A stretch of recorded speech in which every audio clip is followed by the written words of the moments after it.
guys.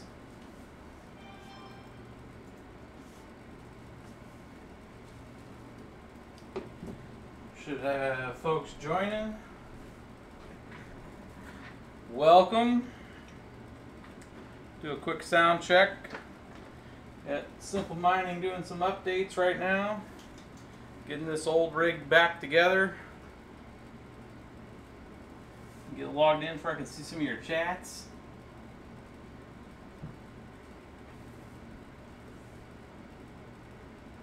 See who we all got in here tonight.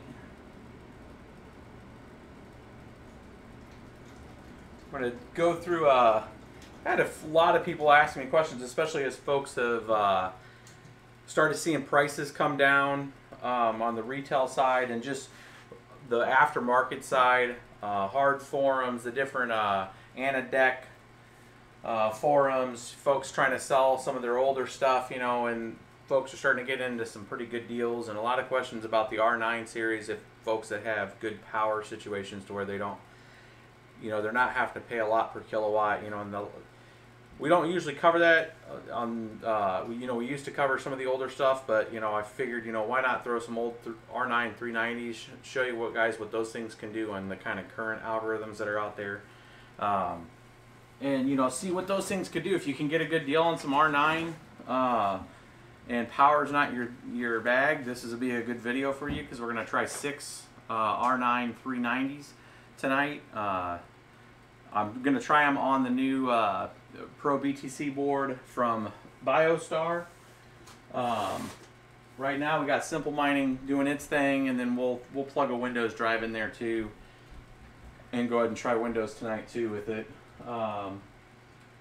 This is the new the latest build of Simple Mining, so what you see in the kind of with the little mouse thing there right now. It's doing some updates. This is for the R9 series, so like if you download Simple Mining for the R9 edition, there's 3 downloads for Simple Mining. There's the R9, the RX, and then the NVIDIA download images, and then subsequently below those selections on Simple Mining's webpage, they have some supplemental builds for like the Z170 board specifically, where people are having some issues with the Z170 board and have that image. So I did a fresh image download for R9 because I haven't had any of the R9 rigs lately where we've had to do anything with it. So I downloaded a fresh build and it's doing its updates right now. That's what you see right now, kind of it doing here in that left-hand corner screen. It's downloading, updating its stuff right now. I don't know what's up with the UI firing in Simple Mining. That's new, but we'll see. We'll let that kind of go through it and let you guys kind of get tucked in and see if we can go through some questions why that's building, and then we'll go through some configuration and settings. And I have the power meter hooked up now. We do got 2. I'll talk about this build real quick. Again, it's the let me pull up the box. It is, if I have the box right here, I do. So it's a TV250 BTC Pro. So this is the 12 GPU board. We just had a couple extra ones, so we're running that with the 6 card build. We'll go through the BIOS too. That we haven't done that in a while. At least for this board, kind of the settings on it right now. None of the cards are plugged in right now. I'm letting Simple Mining just kind of update and do its thing, and then we'll plug in the cards. We'll go into the BIOS, make sure all that's set up correctly to take these cards, and then we'll walk through a couple things with the. We got some new risers. We finally got them in. Big box of them here, so a couple hundred of them. Should help us on the next few builds when we get into the RX Vega series and stuff. And these are the new 6-pin risers. So we'll go through some of the details of that while we're waiting here for this thing to kind of go through its thing. We'll bring this guy up here and kind of see this, and we'll do this little opening while we're waiting, and we'll timestamp this video for you. You guys kind of go back through it here.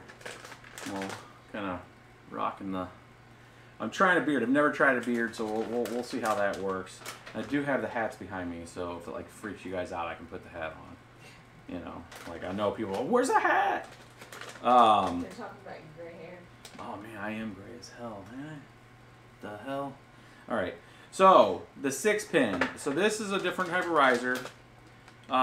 You've probably seen it on a few different channels and stuff, but we'll go ahead and give you kind of a close up here. So the biggest difference, and let me pull another riser, just that way you guys have the kind of comparison here. Let me unplug this guy here. Spare one here. The big difference is the capacitors on it, but where this one has, you can see this little focus here. You know, you have a lot more caps on here compared to the other ones. So, you know, 3 caps here, 4 caps here. Looks like they both have the voltage regulator there, but this one has I don't know what that extra. We'll have to figure out what that extra one is there. I don't know if that's a voltage regulator or if it's. There's a couple extra chips on there that are not familiar. There's the actual spots for those components on the older actual risers with the 4-pin, but the 6-pin, as you can see, and when we say 6-pin, it's literally like it's a 6-pin that plugs into your graphics card at the top, your supplemental power. So that guy plugs in right here the right way, and that goes to a much more on the SATA connections. These cables are a lot thicker, and it's actually a lot more where the traditional SATA power connector, and this actual connector is a lot more beefier than the other connectors. Like the other connectors are kind of weak compared to how beefy this one is. So should hold and handle power a little better.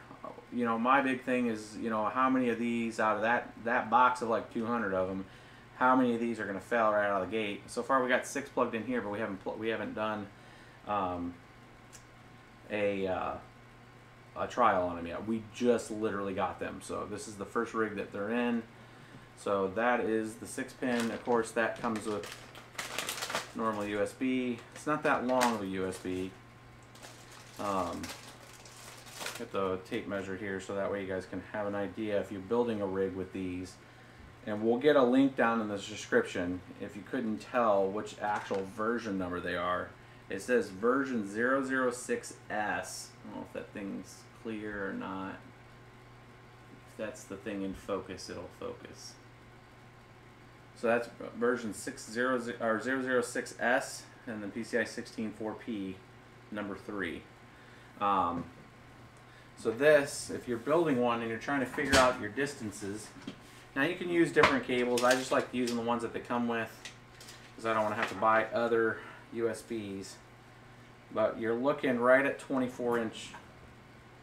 I'm looking at about 24 inches from the connector to the end. So 24-inch riser.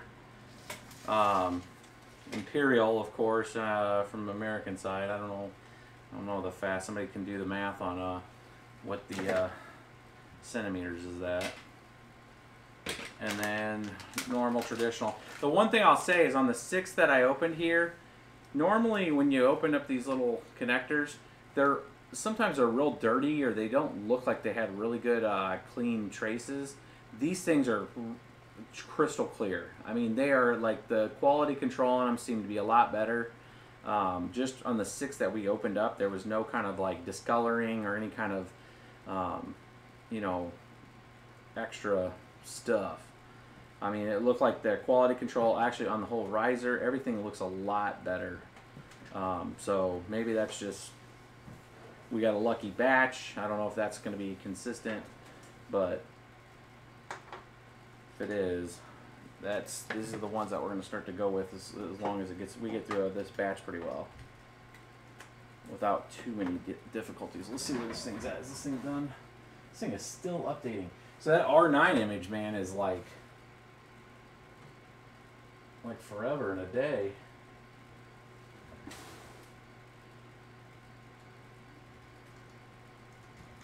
saving it.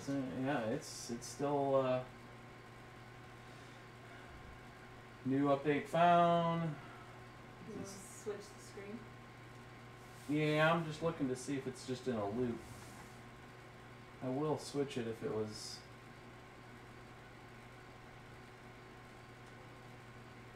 Unexpected. I think it's in a loop on 199. So I'm gonna shut it down and restart it, and then we'll come back and see if it catches it after unexpected EOF archive errors not recoverable exiting now. Yeah, it's in a loop. So we're gonna. This is a fresh download, fresh memory stick. So we'll go ahead and let this thing reboot real quick. What we're gonna do is we're gonna plug cards in actually too. This round. We will go into the BIOS, so don't freak out. It might be trying to do a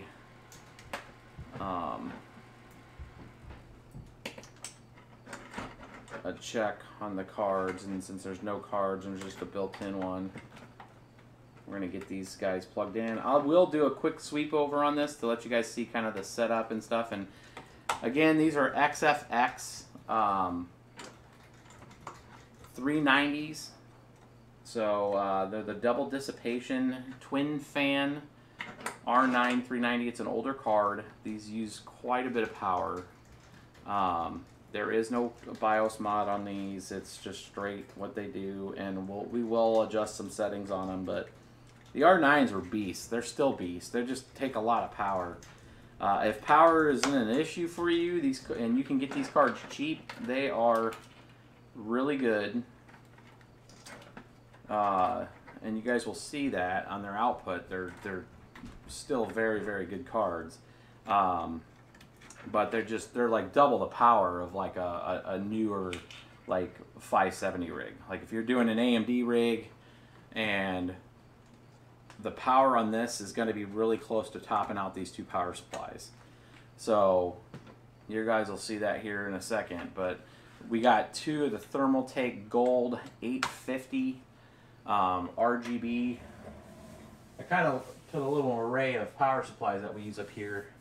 And you guys are in the third view here. Let's get this view here. But the power supply that we're going to be using for this build tonight is the RGB 850. Now this is a pretty cheap power supply. You can get this thing for like I think it's less than 100. I mean, we can look it up and see. We can put an Amazon affiliate link out here. The RGB 850 Thermaltake. We'll see what the going price is, but I want to say it's pretty cheap for an 850 compared to like the Supernova, the EVGA Supernova. These are actually pretty cheap, and I've had some pretty good success with these. When we couldn't get the EVGA Supernovas, I was trying to stay clear of the Corsairs. We had a lot of problems with the Corsairs, like the AXI 860Is. I just had a couple go out, and it just wasn't really stable. And then I had an AX850 go out, so they just have not been very. I don't know if it's just that line or if it was a couple batches we had from Corsair, but we did have a string of Corsairs go out on us, and just like turn on and kick off, turn on and kick off. So these I haven't had any issues with these Thermaltake 850s, and they're pretty cheap. Miss BBT is looking it up right now. I don't know if she saw what. It's in the chat. It's 119. Yeah, 119.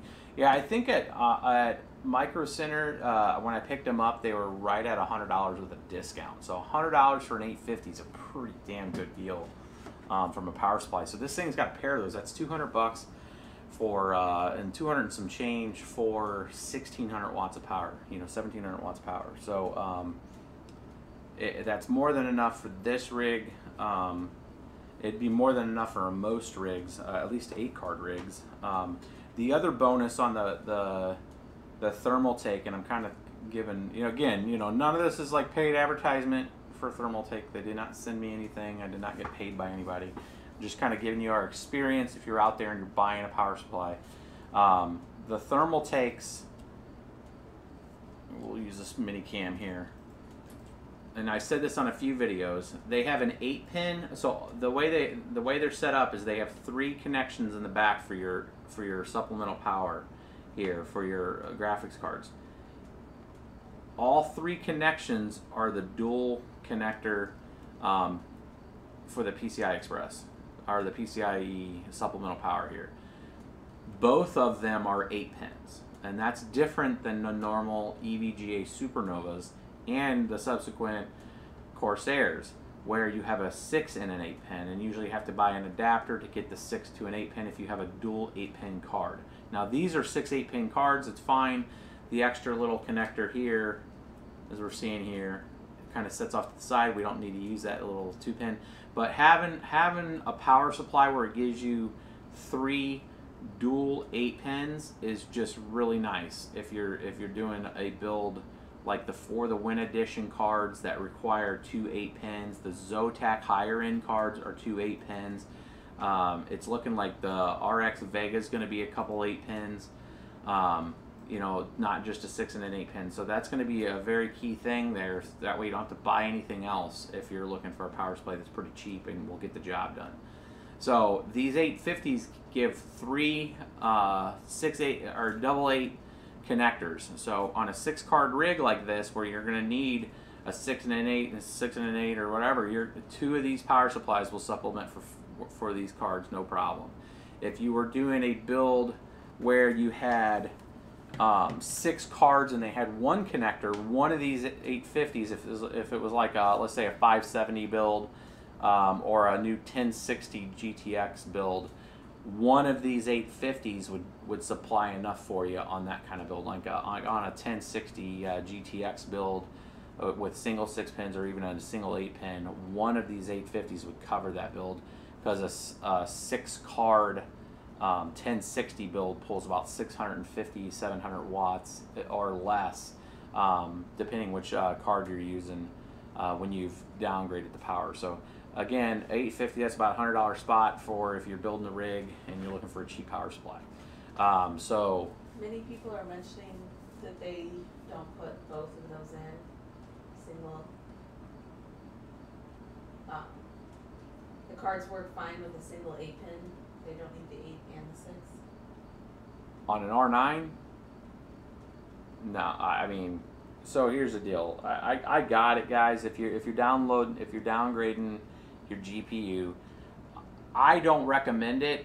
But then again, I haven't tried it, so I'm just saying that the card was designed to do that. If some of the dual 8-pin cards that really could get away with just a single 8, I get it, but personally, I would not do it. I mean, you can if you need to get away with it. If you have the additional ability to have the power, I would kind of do it in a last ditch.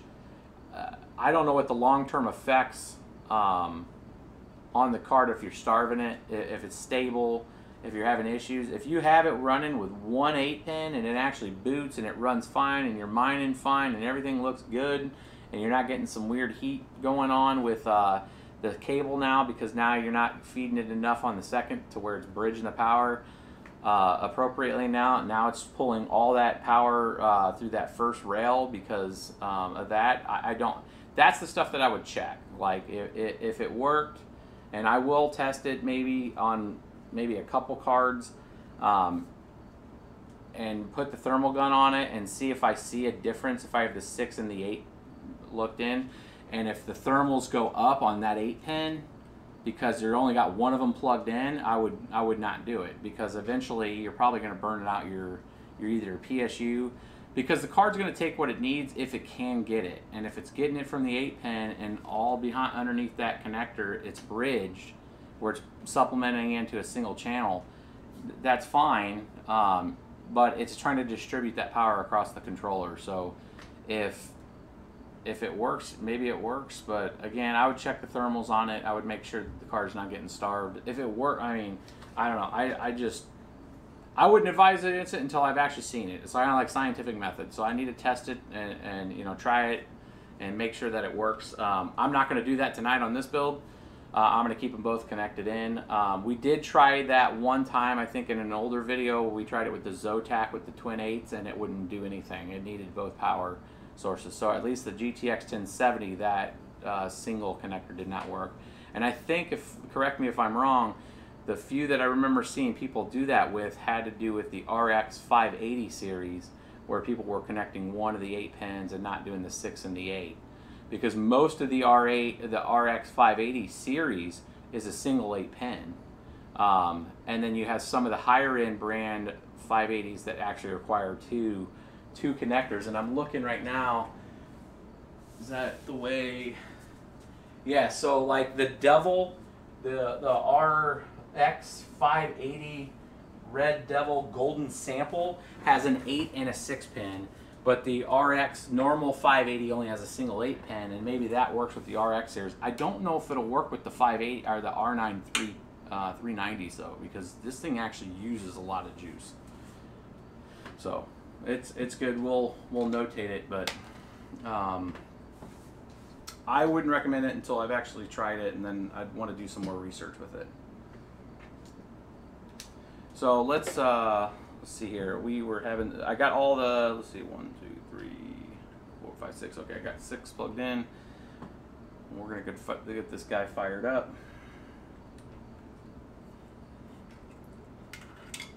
Into simple mining, and then we'll do some configs on it.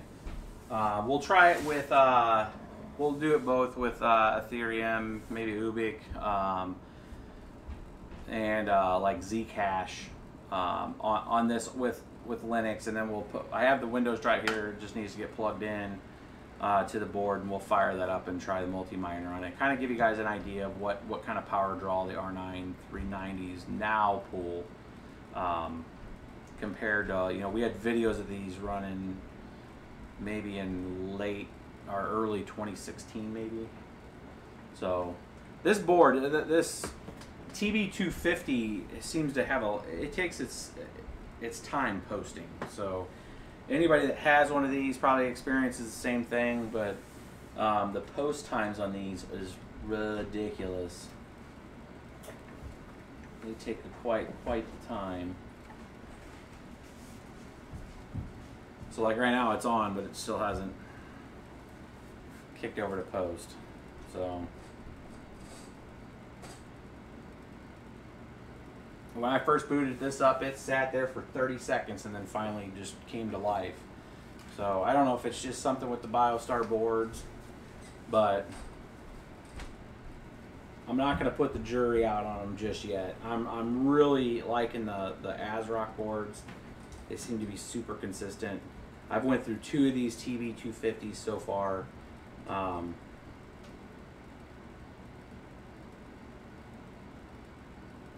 Yeah, like right now I'm not getting anything on this board.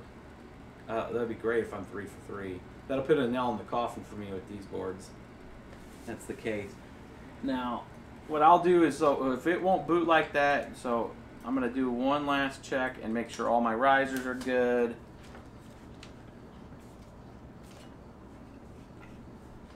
You ever have kind of one not wanting to go? Those look tight. These look tight. Thing looks tight. Let's give her another click.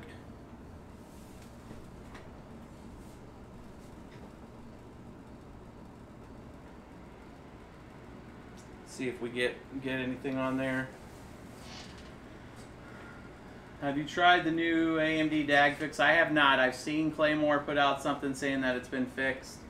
I don't know if that's the beta drivers. We haven't tested it just yet. We'll be getting into that. We have most of the team in tomorrow, so we'll be looking at that.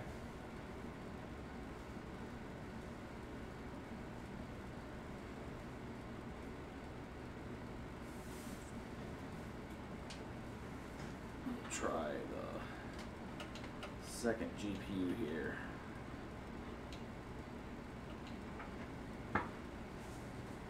For video. Everyone is very shocked that you're getting EthOS to run on this 250 board. They said that that is a very hard thing to do. I'm not using EthOS. I'm using simple mining. Gotcha. I haven't used EthOS in probably 7 months. I haven't tried any of their new stuff. We've been doing a lot of stuff with simple mining.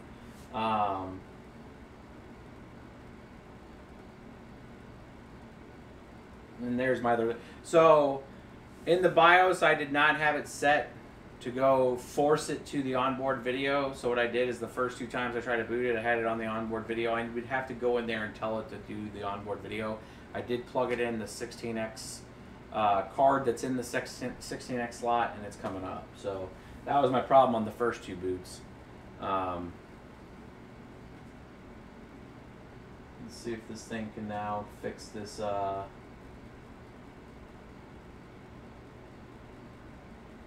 Fix this build.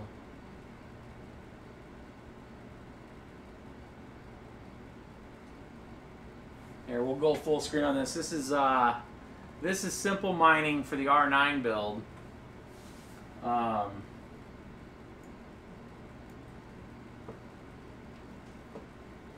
Which is actually showing the UI.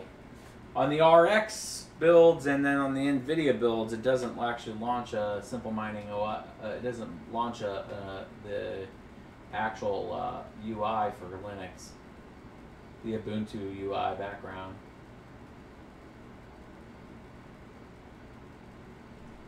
So I don't know if that's just the old R9 did not do that. So it's going through right now and just updating. Again, this was a fresh download. Like I just downloaded. I wanted to make sure I had the older one on a disc, and I was like, you know, I'm going to download what Simple Mining has as the latest that he had out there. Obviously, he's had some updates on it because now it's at a version 11.05 and it's still updating. Have not tried EthOS though. I do have a copy of EthOS. I did buy. I think we bought a couple copies of EthOS. And we're not using the active copies that we have. If you guys are interested in a more up-to-date version of an EthOS video, I think the last one we did was in March, maybe. We can do an EthOS build, and you know, there's been some. I asked folks if they wanted a pimp video, and I mean, a couple people said, yeah, sure. So we kind of haven't done it, but if you guys wanted a pimp OS build too, from an AMD and an NVIDIA, we can do that. I can go out there and pick up a copy of that and go through a kind of a deep dive with that.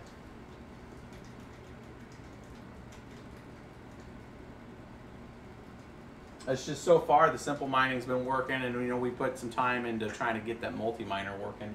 And the 5.4, we've had some people reporting back that the 5.4 version of the multi-miner, at least with the Claymore 9.8, has had some issues with some of their rigs. So some people have went back to the version of 5.3. I had it running on another rig just to see if I was having any issues with Claymore 9.8, and I wasn't having any issues. But that's not to say that that version 9.8's giving you some hell.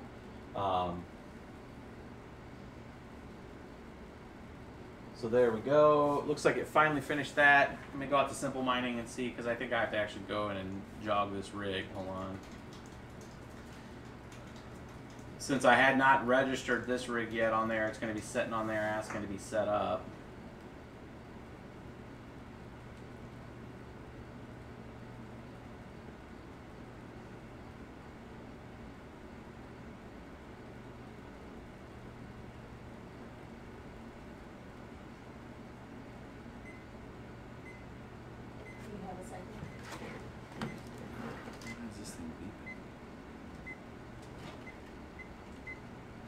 Whew.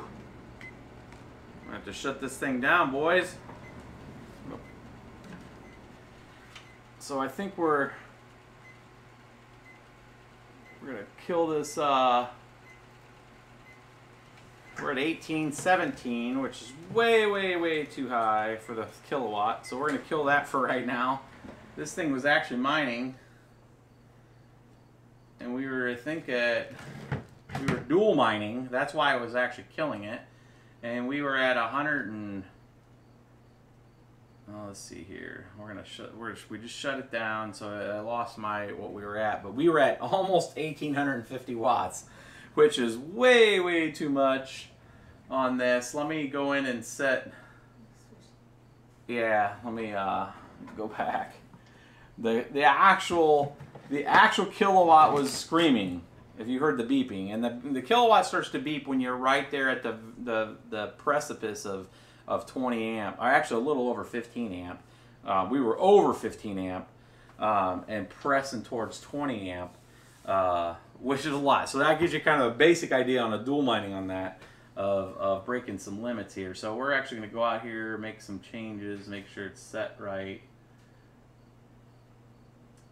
And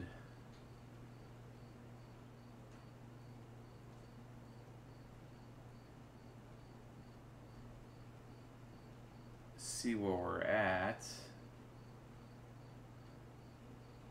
And I'll tell you guys kind of what I'm waiting for the overclocking thing. Simple mining, you guys can tell me, the speed of simple mining seemed to have slowed down with this new UI that he has. We're going to go to 990. We're going to take the power limit down.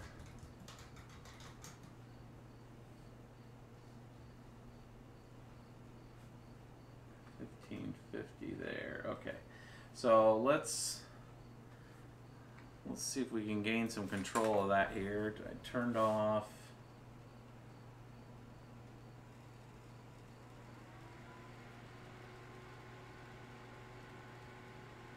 That we're gonna let it boot up. Oh man, old R9s, man, just killing it. So that thing was 1,850 watts of power. That is a lot of power. So we were definitely hitting the tops of the 850s. Nice. That's an interesting issue.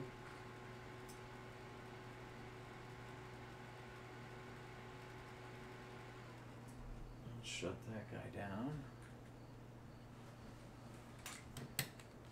Why is that so big? It was it's sometimes on the between the capture card, and because I got a couple extensions on this build going HDMI with like 20-footer to the capture card, and then out back to the PC on another 20-footer. It'll fix itself if I kind of do one of these. Sometimes. 110 or 220? Getting severe PCI ports now. Issues. 110 or 220 volt? This is I'm on a 110 right now, but I'm on a dedicated 20 for it, so we are right on the edge of hitting the GFI on that.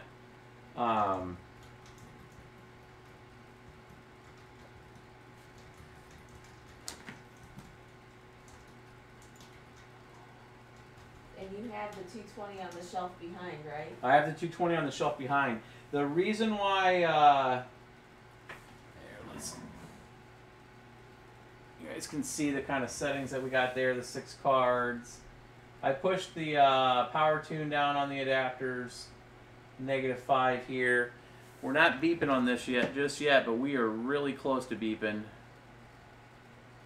1698, 1700 is going to start. It just dropped.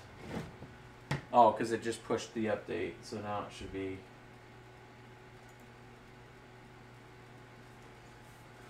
So I'm running 1990 1550 memory, which is higher memory on it.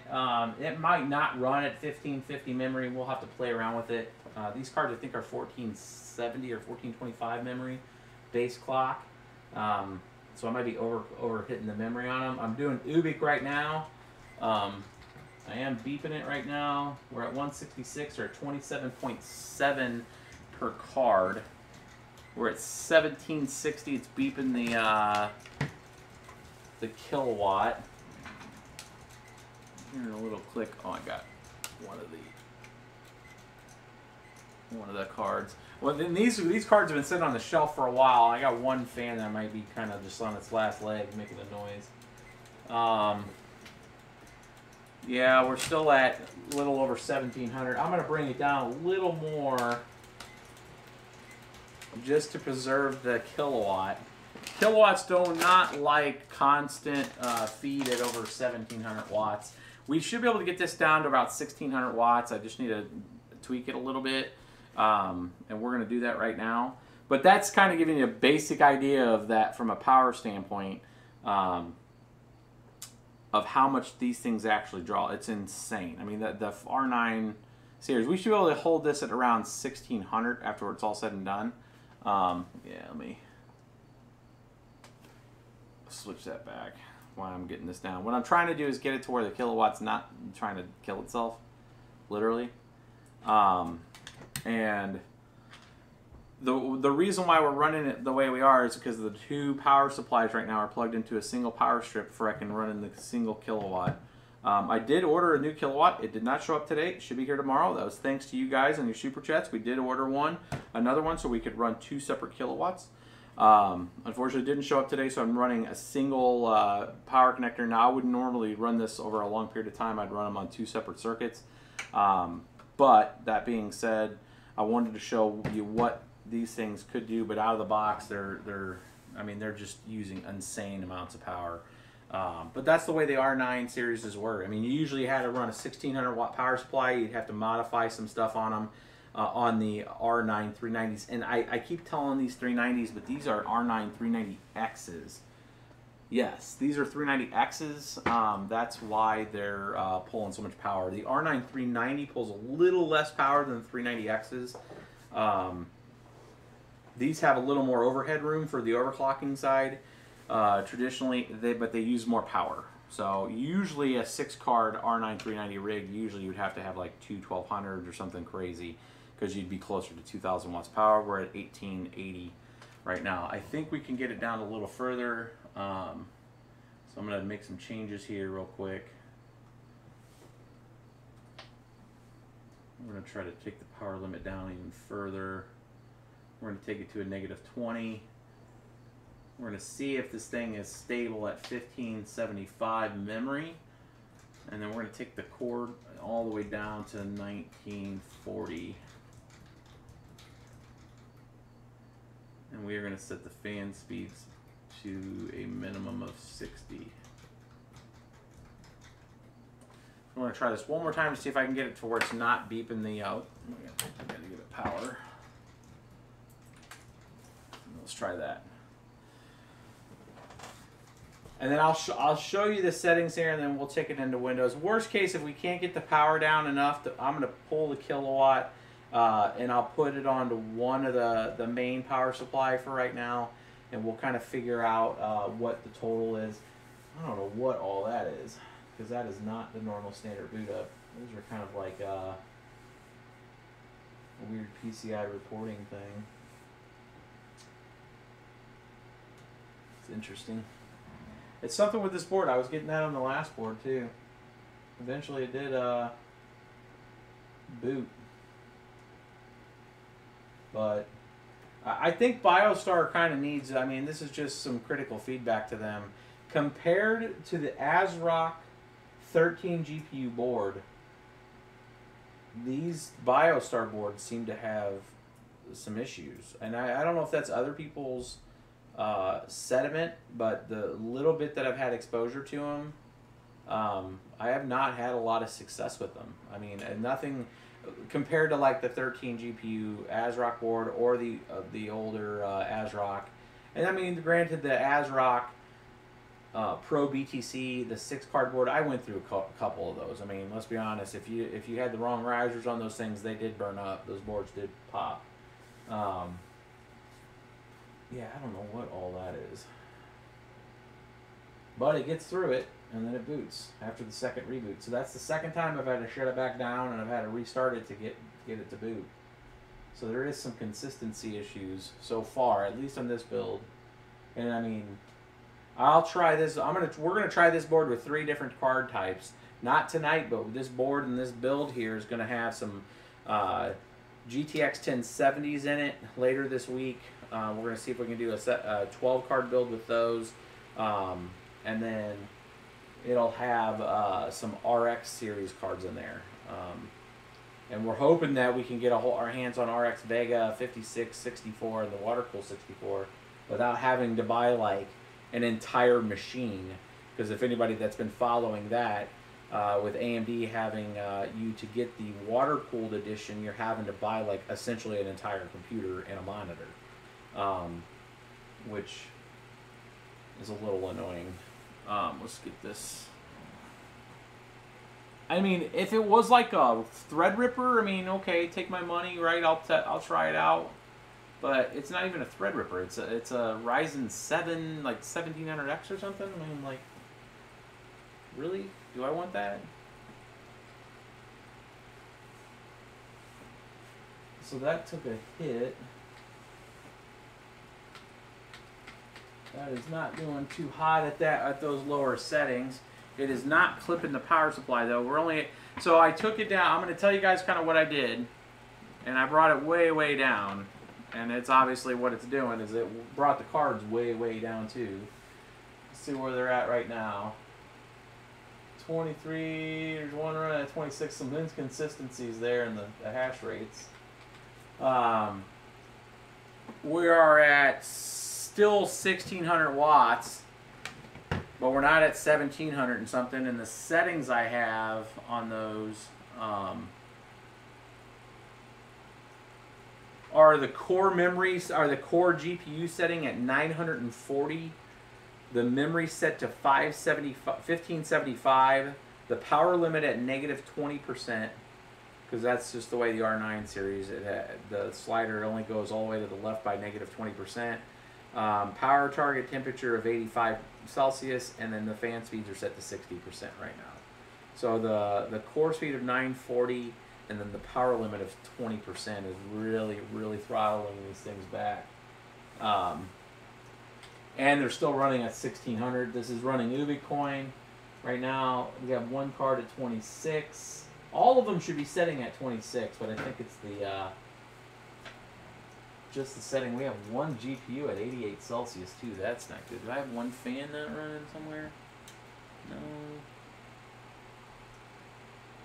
No, I have one that has a really slow fan here, and I have another one that's a really slow fan here. And those are really high GPU settings. So it's actually thermal throttling is the reason why that thing's only at 19. So these are kind of the old beaters. We're not clipping. Now normally I'd have a fan on this and it would cool them down a lot more. They'd be down around 70 Celsius, even if this thing running 89 by itself. We're gonna kill it one more time, and then I'm gonna have.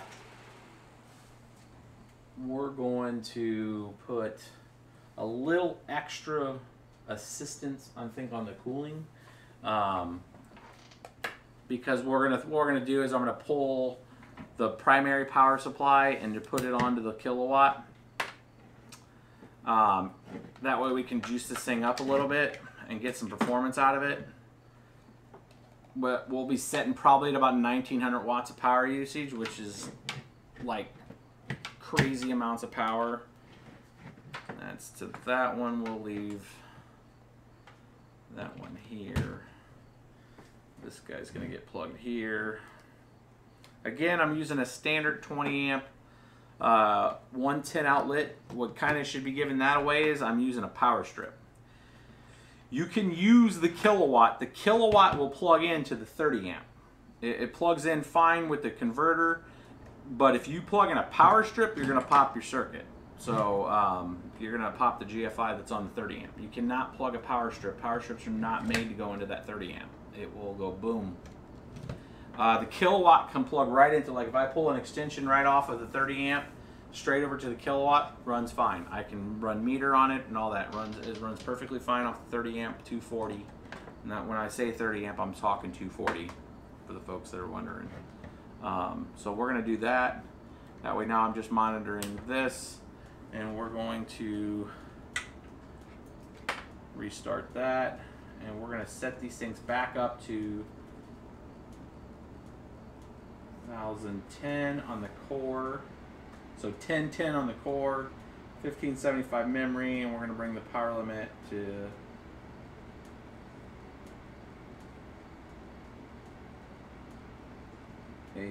just a 5.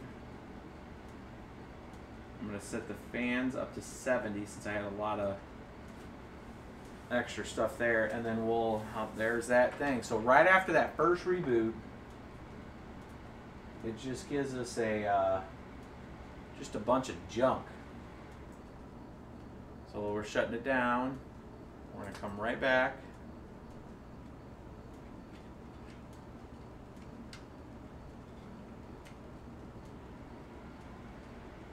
Now, I was in contact with BioStar, one of their marketing managers there. We bought all the stuff from BioStar, though. We never got anything for free from BioStar. So now we see this kind of like the Ubuntu safe mode. And it's giving us the normal PCIe port error received. And it gets to about 14 seconds and gets past it. So there's something right after that first reboot. So if you're seeing this on your rig, know that we're seeing it too with this BioStar board.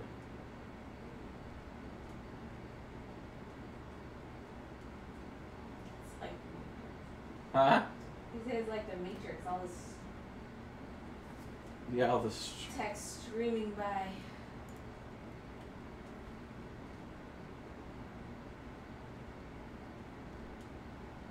Now we're in the upper echelon of these 850s, so there could be a chance that one of them goes boom tonight.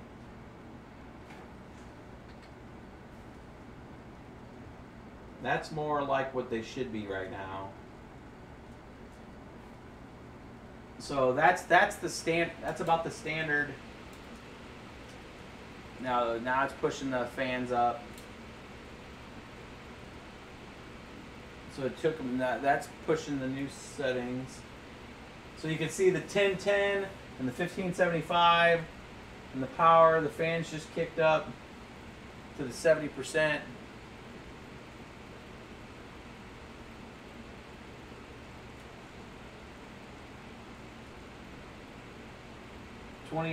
.3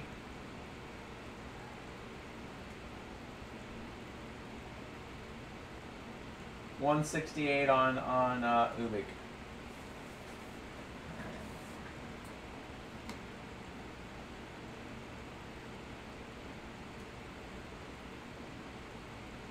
So what we'll do is we'll copy that guy out.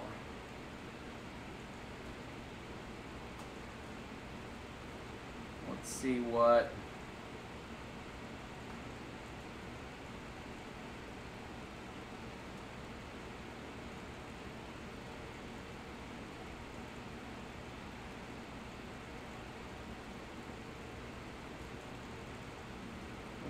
some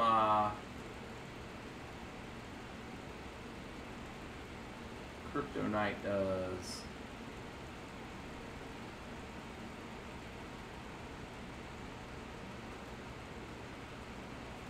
So this should be some digibyte. It looks like it's running about 170 right now, close to it.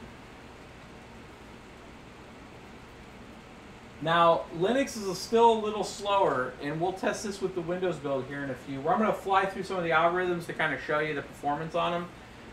We're running about, for folks wanting to know power, we're running 940 on that first PSU. So we're running about 940 on about both of them because it is splitting both. 3 GPUs are on one, 3 GPUs are on the other, and I'm splitting 3 of the powered risers on one, 3 of the power risers on the other.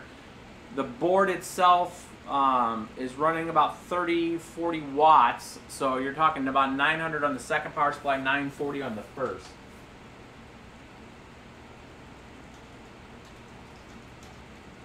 So there is, we're running some Kryptonite settings right now. This is not too bad. Let's see. Let's get some settings here. Average 3 kilohash. How much power? 719. Using a lot less electricity. Under what they should be doing. I'm using the base settings that are out there.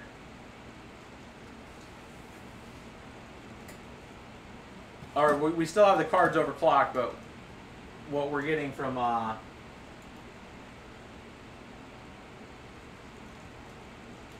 let's see if I can make this larger. 3.7 kilohash average.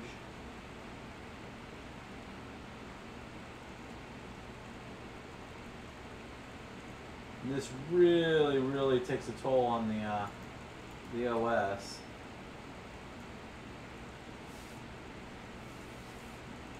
Now this is using a 7100 i3 processor, and we're using 8 gigs of memory.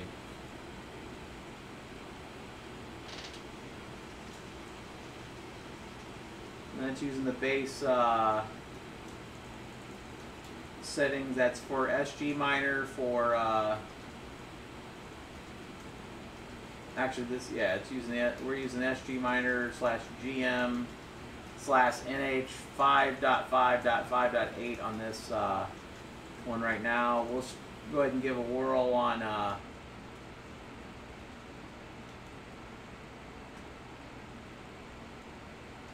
some ETC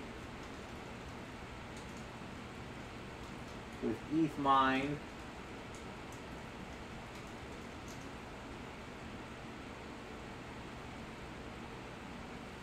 Let's give that as a whirl. I'm donating some hashes here because I did not set these settings up in simple mining. I'm going to try to go through all the simple mining kind of miners, kind of give you guys an idea.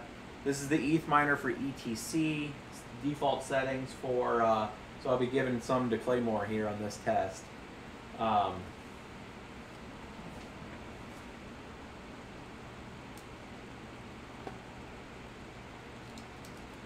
of show you guys this, why this thing's booting.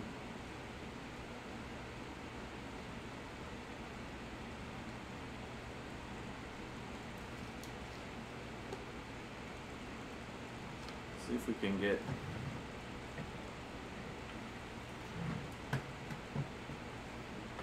it's a little sideways, but give you a little bit of the, at least the first power supply wattage. There's a period there, so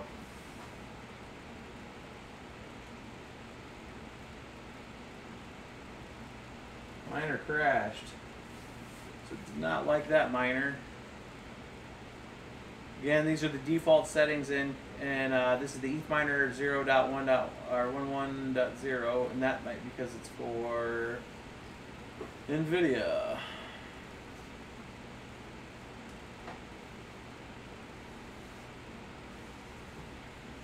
Let's try some Claymore XMR and see what some 390s can do on XMR, or 390Xs rather.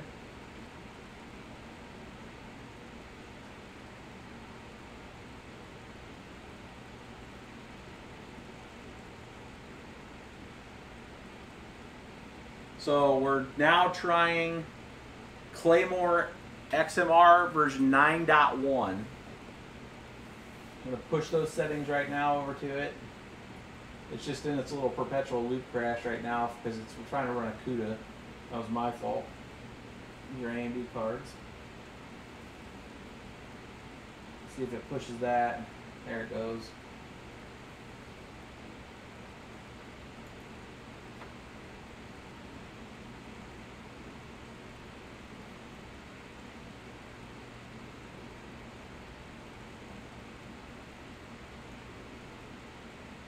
Oh, cannot resolve.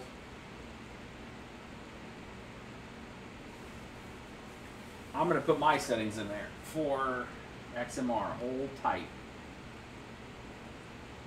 Because I do want to see XMR on this. I'm not watching the chat too, Chris, if there's a question.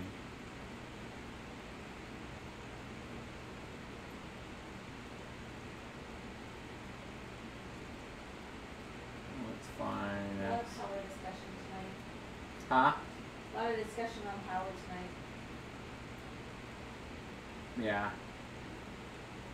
Imagine it's going to invoke some discussion.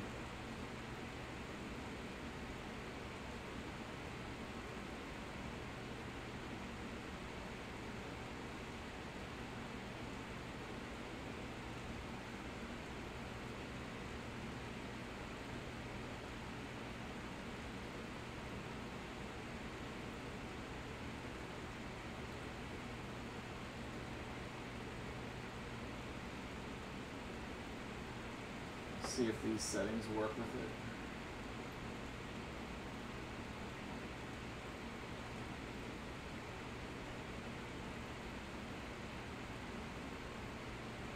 just taking some of the settings out of the multi-miner, guys, and I'm trying to put it in there.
See if that one works.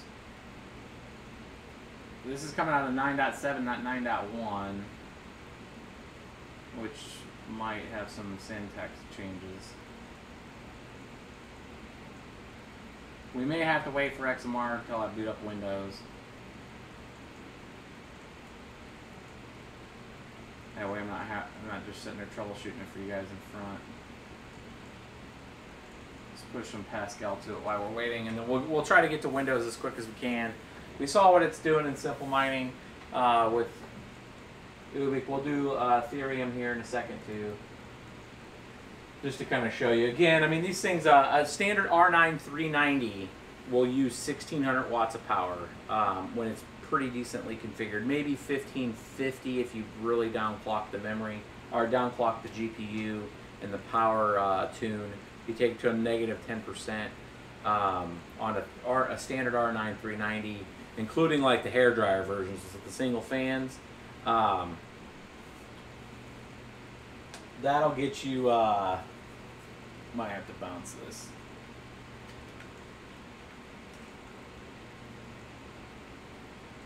Grab that most recent.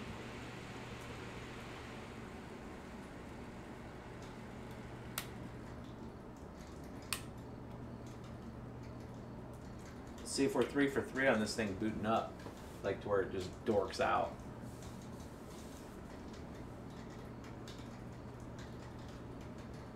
You know, I mean, the real buy on one of these things right now is, I mean, if you can get, I mean, if you have a pretty good power situation and you can pick up one of these cards for like sub $200, that's not that bad of a deal. I mean, I've seen some of the forums where these R9 390s now, you know, a month ago they were still pulling $300-400, which is crazy talk. But yeah, look at that PCI bus here. There's just something with this board. I'm gonna see if I can get a hold of. We'll record this portion. I won't change anything, and I'm gonna send this to BioStar.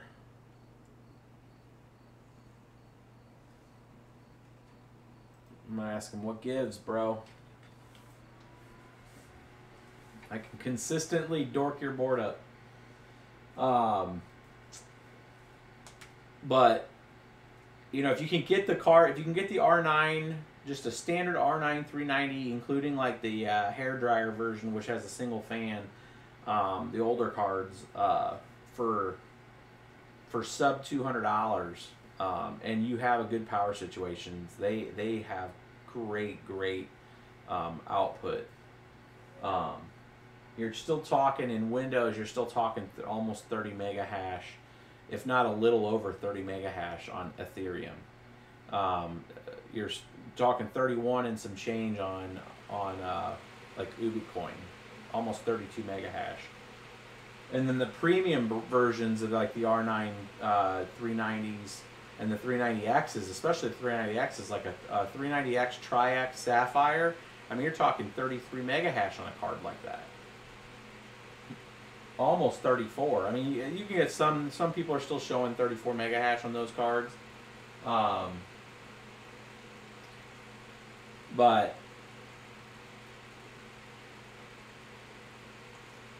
that's really pushing them. And you gotta have some extra really cool power on them, or cool airflow on them.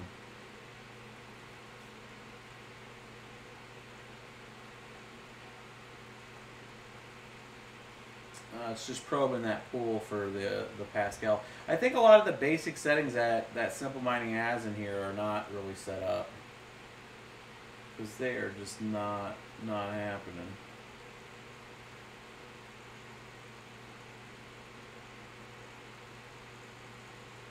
Let's try some basic ETH, and let's start up Windows and go through let's go through the nightmare of setting up 6 GPUs in Windows.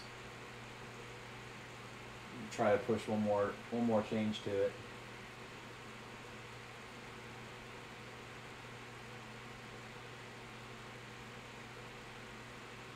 And then we'll use the multi-miner because I know it's at least configured and set up. Every time I do these videos where I'm showing and I only show one OS, I get probably 25 emails about they would have liked to see Linux with it versus Windows, and that's really why I'm trying to bring it to you guys like that. So this is Ethereum.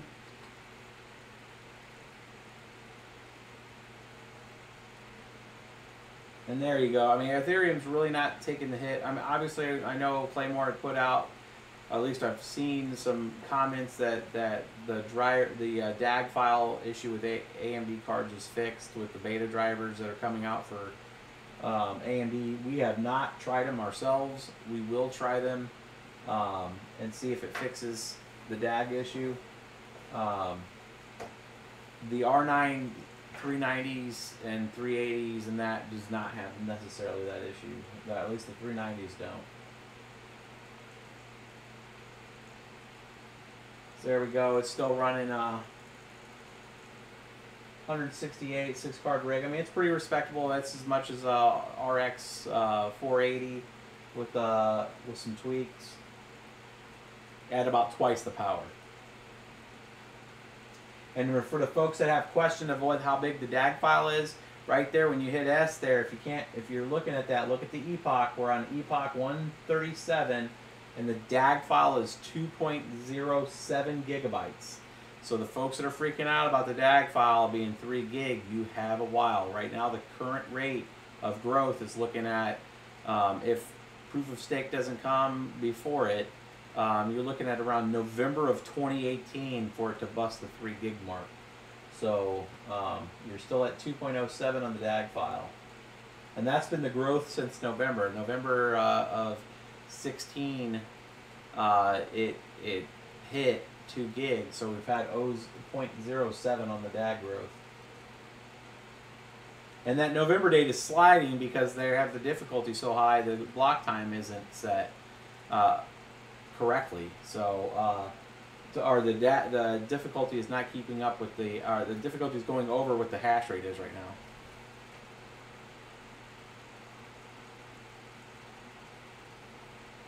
James Mass, BBT crew, smooth 50 spot coming in. At BBT, I have my first 2 rigs with Sapphire 580 8 gig special edition with skew and the armor. Have any settings, recommendations for these cards? The power is my main concern. Higher rates in California. Yes, we do. I believe we have BIOSes for those cards, both of them. Jeff, send us an email to bitsbetrippin@gmail.com and say the super chat, and we'll make sure that you have the BIOSes that I know that we have from the Power Save. I think there's a couple out there also that we can test. There's a couple sites that actually put out BIOSes for that card, for both of those cards, and there are some Power Save settings. So you're looking probably around 28 mega hash if those are the Samsung memory. We got to check what memory you have on them, but yes, we do have settings for that. We do have recommendations. Your base on those cards would be probably around 21 to 23, yes. And Miss BBT just sent the email. So send that over. We'll make sure that you have that. And if we do align and we actually have that on this video, I'll post them on the description below. That way you guys all have them.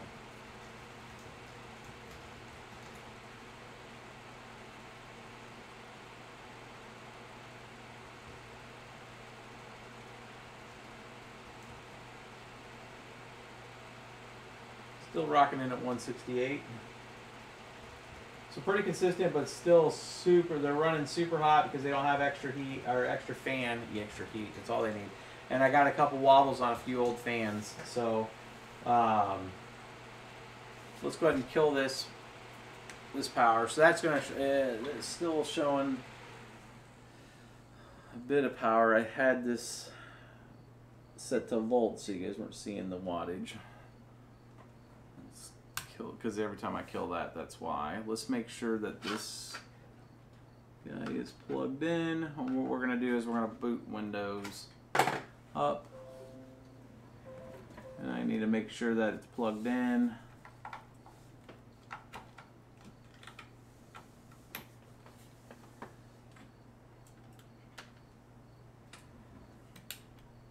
And we're going to set this back to volts or watts. Here we go.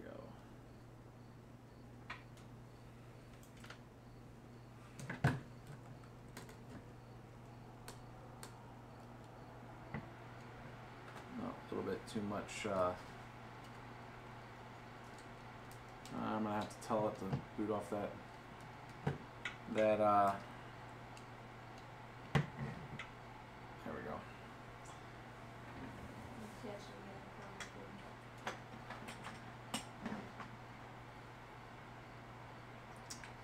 Let's reboot this and get into the BIOS and tell it to go to that drive.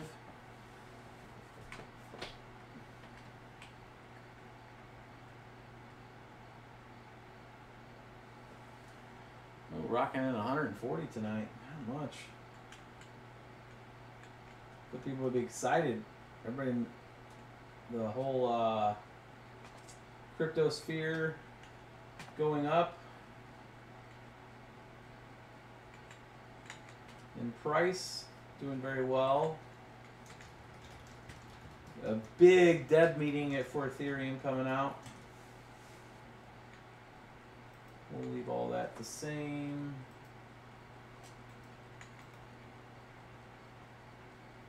Leave that disabled. That's not the same above 4G. These settings are all on Gen 1 for anybody that wanted to know. We're under PCI Express settings. Mining mode is set to 6 GPU. You can, on this board, you do have an option in here to go above. If you are going into putting 12 into this machine, which right now there's only 6 in this, so we're good there. And I disable the audio controller like normal. And then boot.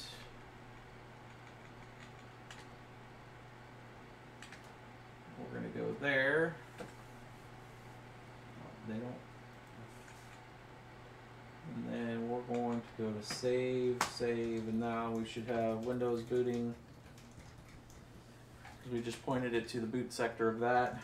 I do not remember if this build was off this board. If not, it's going to have to go through its normal device setup.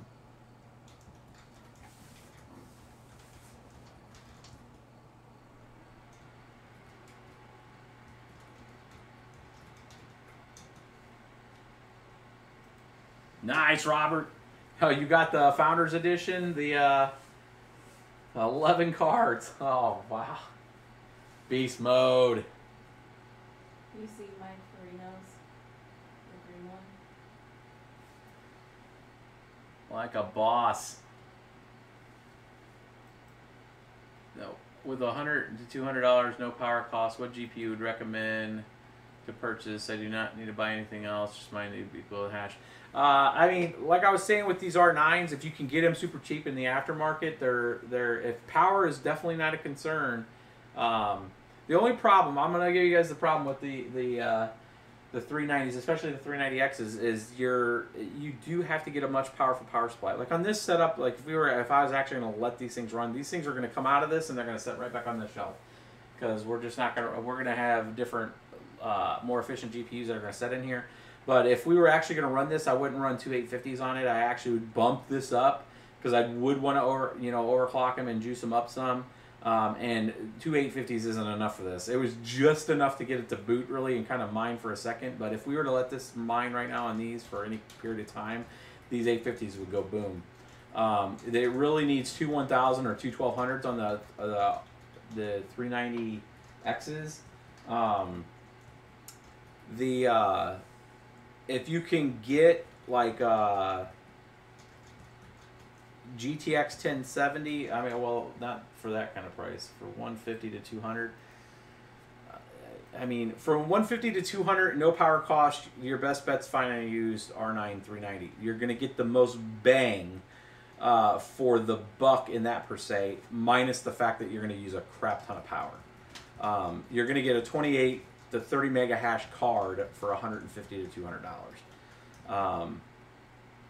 To get that same kind of performance, you'd have to get an RX 580, and you're going to spend $350, even with the discounts right now. So you're not going to find a card that's $150 to $200 that's going to put better performance than an R9 390 or a 390X for that kind of price point. If you can find them, and that's the whole thing, is that like as fast as they're hitting hard forms to that price, people are scooping them up. So you gotta be out there and look for them.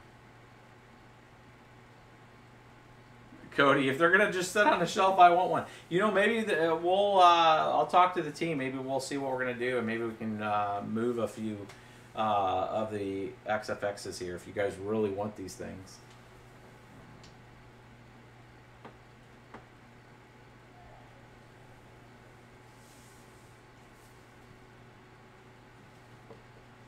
Let's see if this thing actually set these things up. Getting this nice little. See if we can get rid of this issue.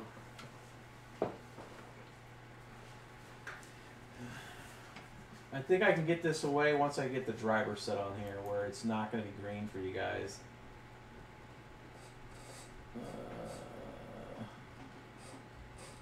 It's actually going in and setting them up right now. We see all 6. That's a good thing, but it's gonna have to go through its stuff to set these up. This OS build. Oh, look at that! Boom. Again, this OS was built on an Asus Z270 Prime board. So I took this from an Asus Z270 Prime. So it's probably looking at this BioStar board and was like, what? So hopefully it can get through its hard crashes and get some drivers set up here. We'll see if it does.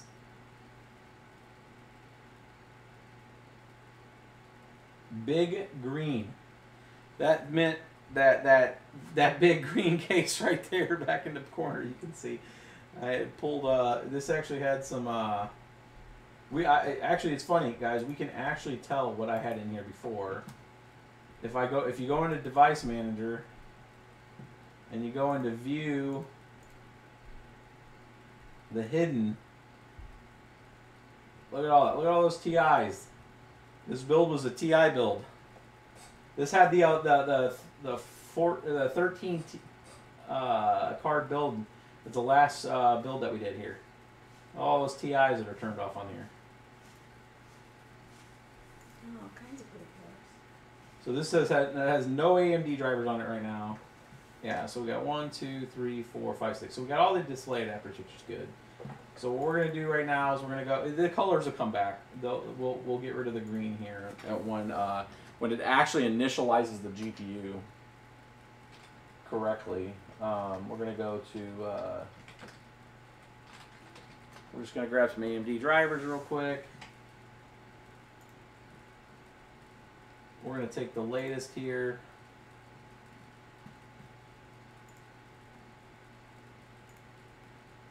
This is interesting. This is like 2-color. I feel like I'm back in the old green screens, literally.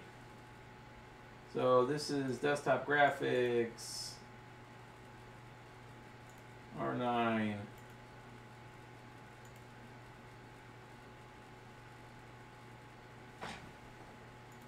R9 300 series, Windows 64. And I just want the minimal.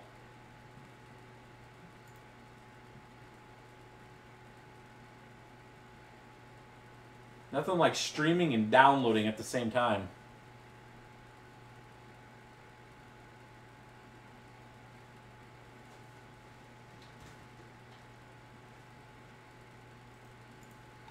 So we're gonna load this driver real quick for this. We'll pull the multi-miner in here, and then we'll go crazy on these tonight on some R9s. Again, we'll put the timestamps in this video. That way, you guys, if you guys just poke in and you only have a few minutes to check it out, you guys can come back to the timestamped version of this. Accept and install.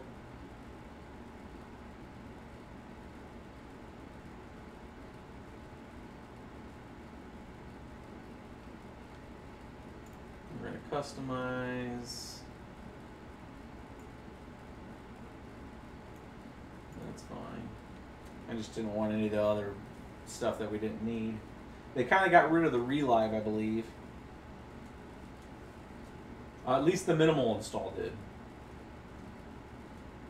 So this is going to take a cool second. I can take some questions if you guys have some questions. Yeah, our internet is, our downlink is pretty quick. Our downlink, they just upgraded to like 250 meg service. So our uplink is horrible.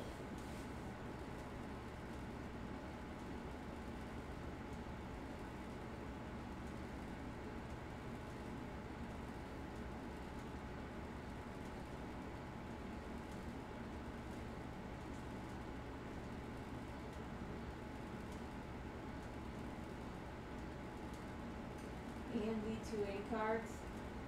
Are the AMD 280 cards any good for what power?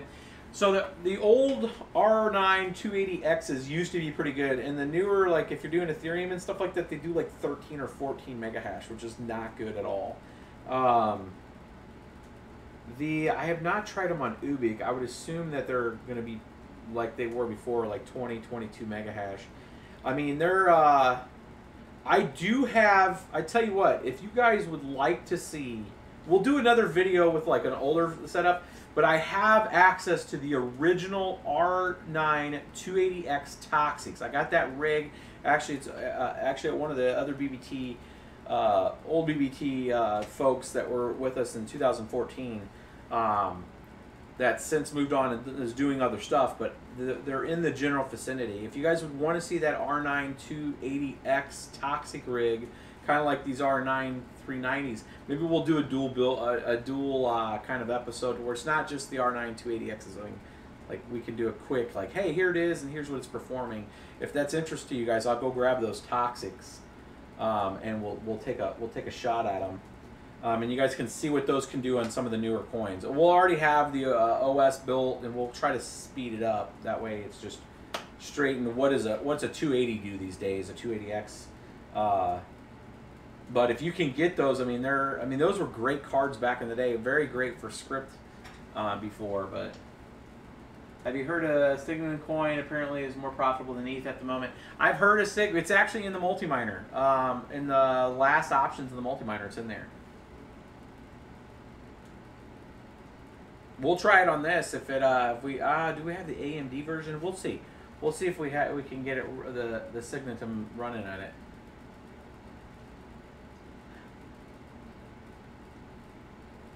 Yeah, it looks like there's some interest in that 280X. I think we have a Vapor X too, if I recall correctly. Well, I'll see if I can find it, but I think I have a Vapor X also, a Sapphire Vapor X. It's a blue one. We did one a long time ago. It was like 2014.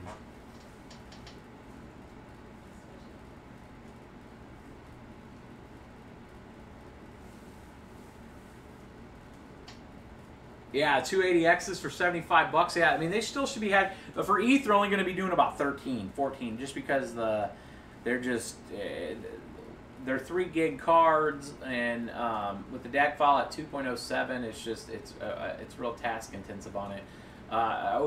I don't know if you've tried Ubik with them, but Ubik should be pretty decent. Bored with your background? Get out of here. What is this? Microsoft sliding in with their menus. I think this is the i3. Let's take a look while we're sitting here. Let's do a little. Oh, juice! I'm messing with it, and it's going to start. It's at the display adapter setup now. Maybe we'll get color.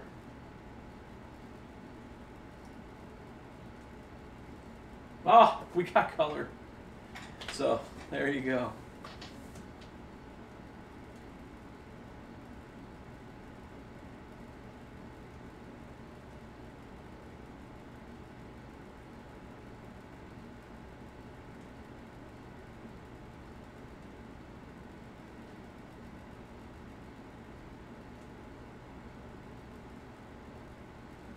Just looking at some of the comments, yeah. How can we make the ETH script speed up on the slower i3? Yeah, Sig, didn't Sig just go through a halving, right? Yeah, they said like 4 hours ago. Yeah. Would two 1200 PSUs be enough for 6 to... yes, more than enough. The Toxics actually use two 1200 watt power supplies. They use about 1,000 a piece for three, which is crazy. And they were using 375 watts each, which is crazy talk. This is gonna blink like this for a little bit while it's setting all these adapters up. We might even get a blue screen for lucky. It's not green. I know, it's not green anymore.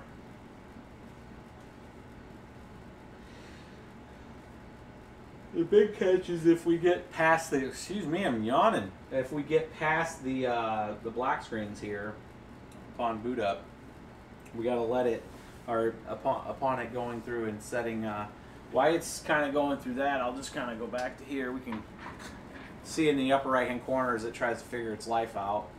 Sometimes when it's setting up this many adapters like that, since we didn't stair step it, it'll just sit there and it'll take a minute for it to do all the adapter pieces. It may have only just set up a couple and now just went straight black screen. We're gonna have to shut it down. But do the M2 adapters work in Linux? Yes. We do have some of the 8 card rigs using the M2 adapters using in Linux. Any news on Vega cards? No, just that they're going to be freaking hard to get, and that every store in the nation is going to be limit 1. What's with the lack of the SpaceX hat? It's right here, brother. It's right here. There it is. Rocking it now. What now? I got the NASA hat up there too. I think we're gonna jog this. We're gonna force this thing to do its thing. See if we give it a command to power down. Right there. Rocking them both. There's a NASA hat. We still need to go by Six Flags and go get my other one. Yeah.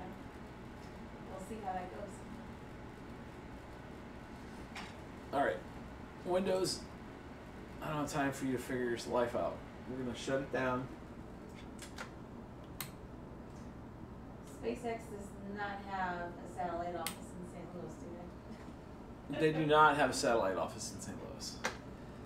The closest office to us would be in Hawthorne, Texas. It's not close. And that is not close. Hawthorne, Texas is where they do the engine and rocket building, portions of their rocket building. Skip disk check, yes. I don't got time for that. We're back to green screens for a second.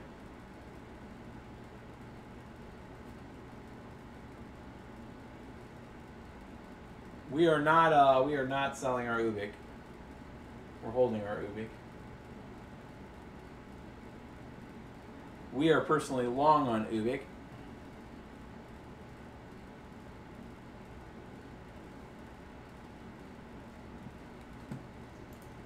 Let's see what we have set up here, folks. And let's go over here. Maybe. There we go. The Stream Deck sometimes just... The Stream Deck right now with... it's set them up.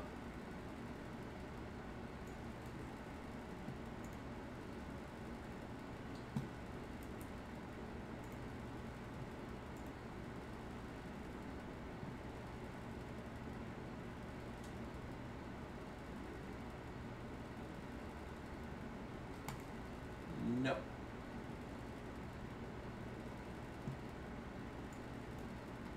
It did not.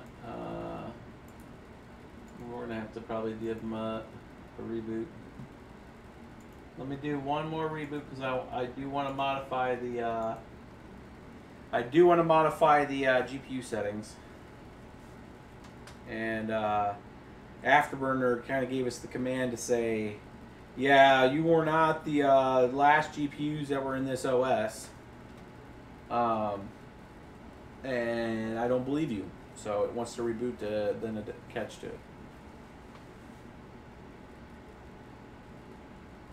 Is anybody actually using Ubik for anything? No, not that. So they had some corporate interest. Ubik is essentially Ethereum, and it is a aimed at a corporate client. So if some people write some dApps and do not feel comfortable with deploying them on Ethereum public chain because of stability issues or whatever Ethereum's got going on with all the changes that they're doing with EIPs, and they've been writing the apps for the current Ethereum, when Ethereum goes and does its next couple hard forks here in October and November, Ubik will be slow rolling any of those changes. So essentially, if a dApp wants to go out and deploy onto Ubik's public chain or Ethereum's public chain, they could technically deploy that application on Ubik with some small changes and deploy it to Ubik and test their dApp out as if they were doing it for Ethereum. So technically and mechanically, it's like an enterprise level slow roll process of Ethereum. That's why I'm going long on it, just from a standpoint that I like that mission statement, and I work a lot with corporate kind of enterprise level stuff, so it makes a lot more sense to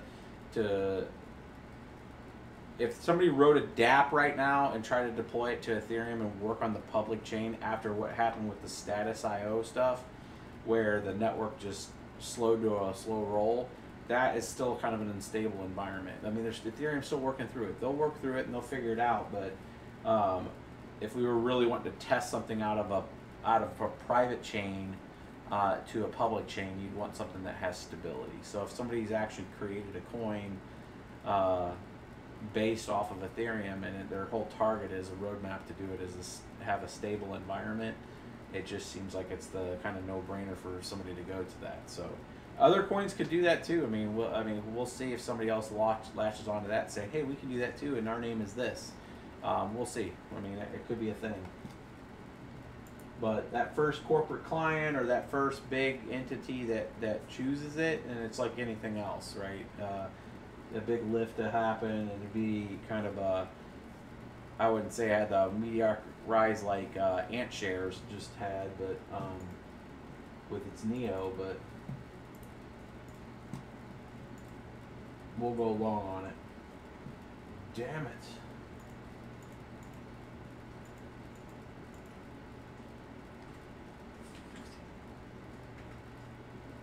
Alright, we are going to redo that, and I'm going to download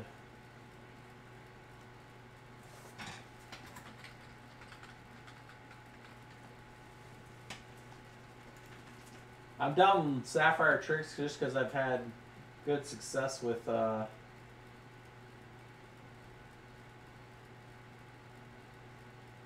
this from no support download.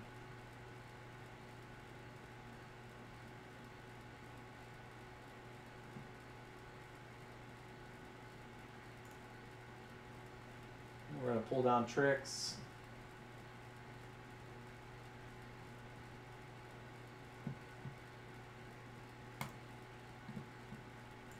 I am super excited though about Vega coming out, guys. I mean, I keep hearing all the buzz about it like you guys do too, about 70 mega hash and 100 mega hash. Have not seen any proof of that yet.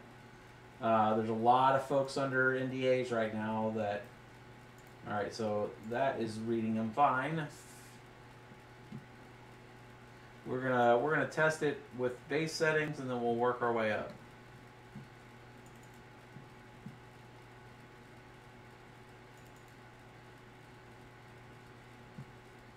And this is not the latest version.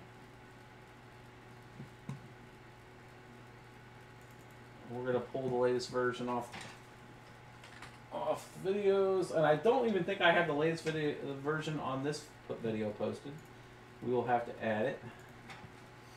You know what? Actually, it's on.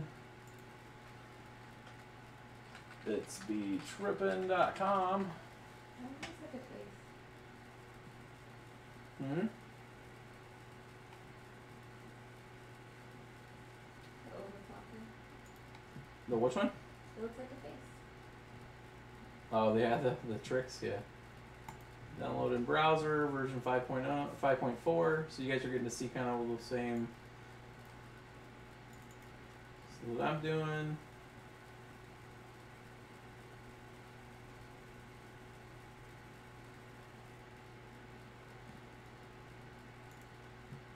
Showing folder.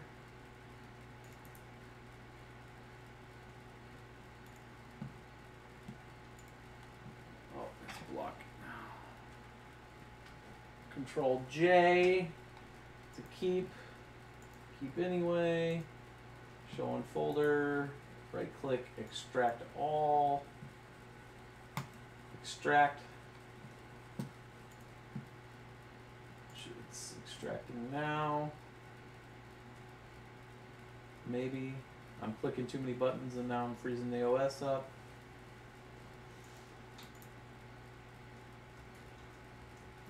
And are we having? We just have an OS crash. We may have an OS crash here.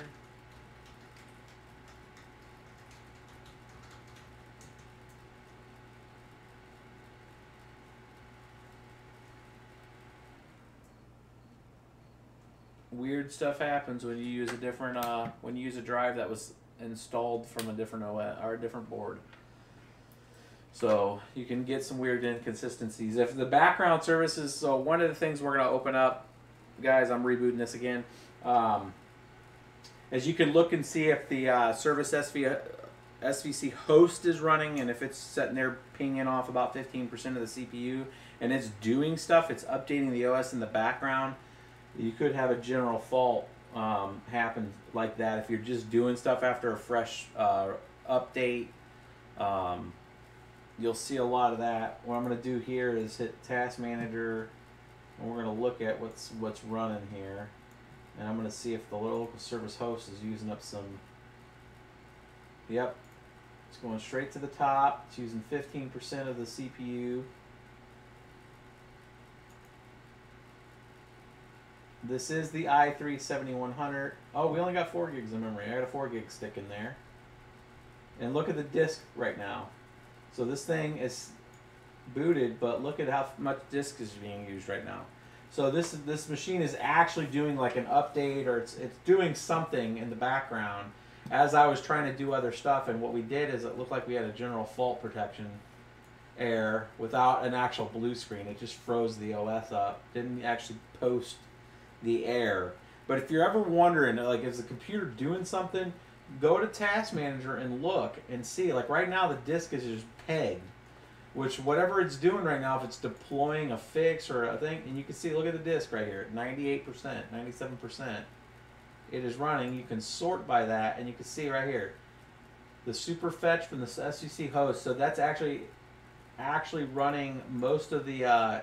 It's just lighting up the disk right now from actual performance. So what we're gonna do right now, we're gonna let this settle for a second. We're gonna let it finish whatever it's doing, and then I'll go back to doing that. We'll give it a few seconds here and let it finish updating or fixing.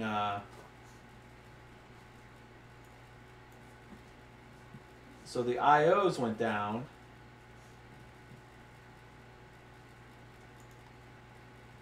So it's not using a lot of, or the actual disk writing and reading part is, by and large, slowed down.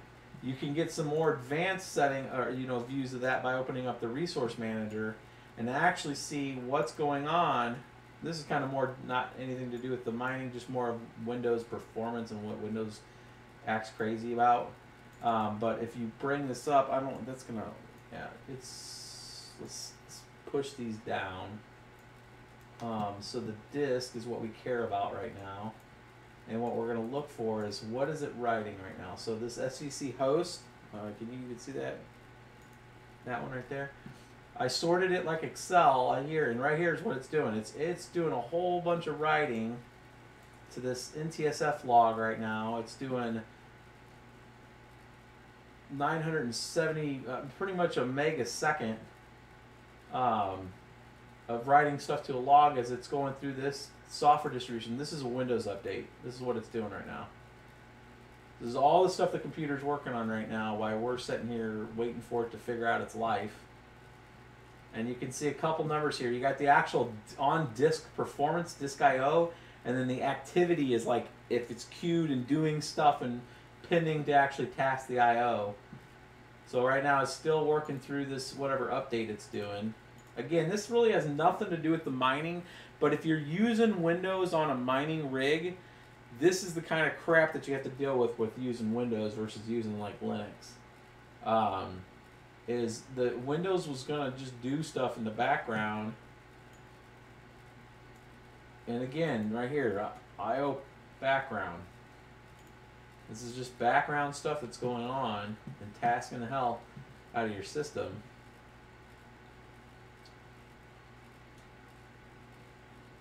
So whatever update that is, and I mean it's using 10% of the CPU right now.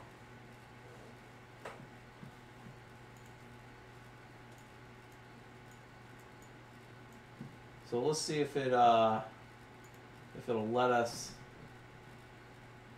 unzip that under downloads. We're going to delete this first attempt. We're going to see extract. I'm not going to fetch the advanced view, which leverages the same kind of disk monitoring that this is doing. And you see that dip there, that's Windows. Since it's set as a background performance, it's supposed to give me priority right here on this, which it just finally let it, and there it just settled off. So it'll park that service. It's supposed to park that service to let me do stuff, which it looks like it did, but now it's kind of going back. This is the disk performance again, just kind of still pegging at 80-70%. It's probably doing the install of the actual what it downloaded. Now this part still should be able to just to go and do its thing without affecting us. So we're going to go ahead and get back to mining, but I just wanted to give you guys that kind of background from Windows standpoint of what's going on and how to monitor that. You know, just that task manager, sort it by disk, see if you're at 100%. If all these things are close to 0, you're good. Just nothing's happening, you're fine. But like this machine's still sitting at 80%. And it's just this drive hasn't been booted up in probably 2 weeks, 3 weeks, and there's just updates that it wants to do. So we'll let it do its thing. We're going to go ahead and launch the multi-miner. We're going to tell it, let it run. And we're going to get into this. So let's look at, with Sapphire Tricks is running default right now settings on these R9 390s.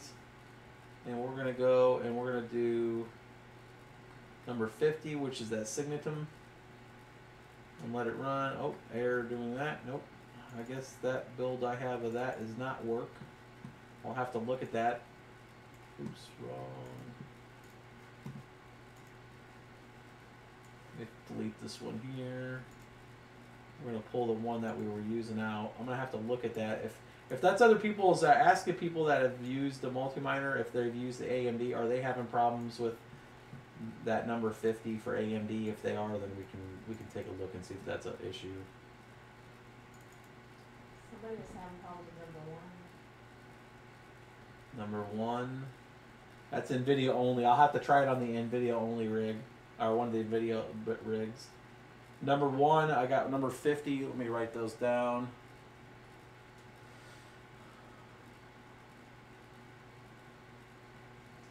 In a perfect world, what's your favorite card? In a perfect world, what's my favorite card? In a perfect world, my favorite card is a 1080 Ti, but not just for mining. It's for everything. I can game with it. I can mine with it at very max.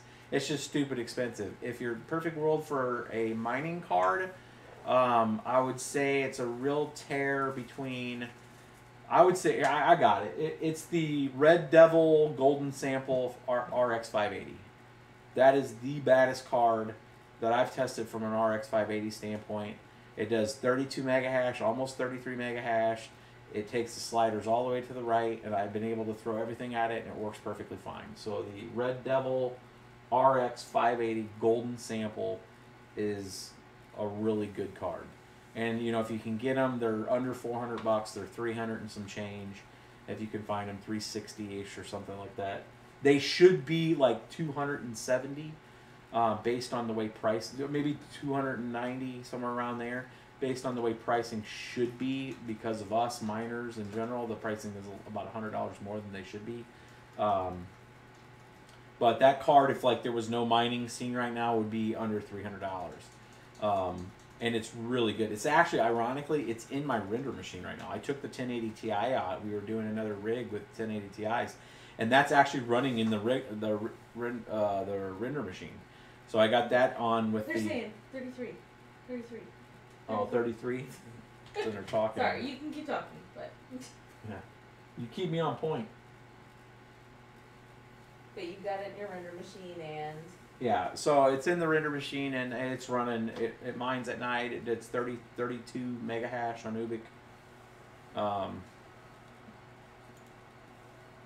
So these are stock settings. We're gonna juice it up here in a second.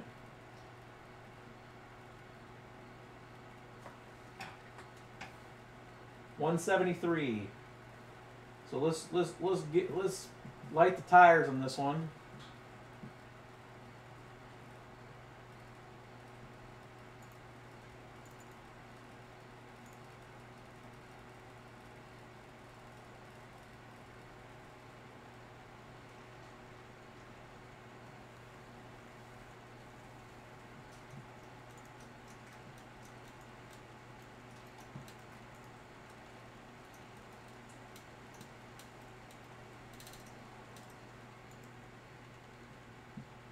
Shutting that down real quick, and then we'll. This thing's still taxing 78% of the CPU now. The hell is using 70% of the CPU?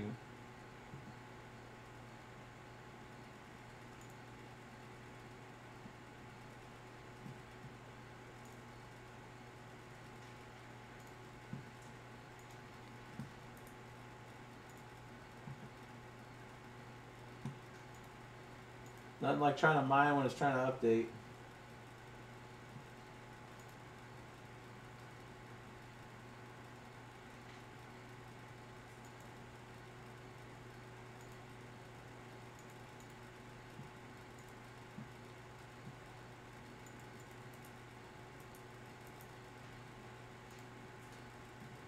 Trying to force close it.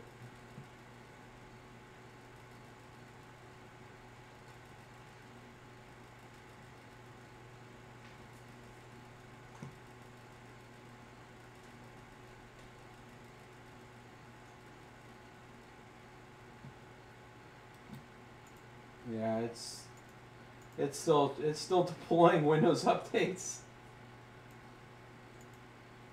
18 malware. Well, let me. It's updating Windows Defender. Let's really piss it off.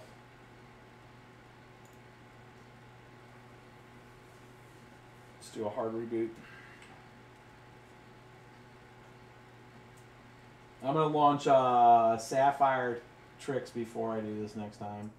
It's trying to update right now, and I should have had this disk updated before we did this live stream tonight. That way it would have went through all this updates.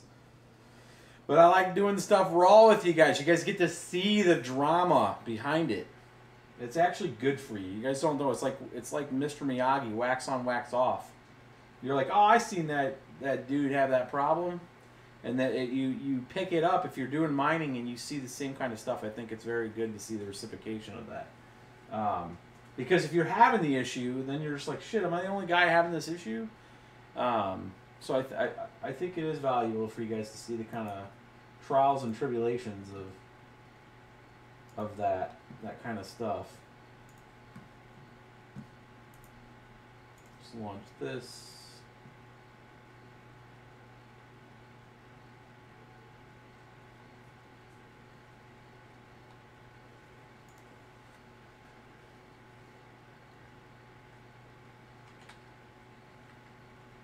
I'm gonna do a few more things here, guys. We're gonna do, what time are we at? We're at 1:45. We're gonna try to wrap this up at 2 hours. So let's get through some hashes here. Let's see. Let's actually see if this thing is. Let's go a little higher than that. Let's do 1625.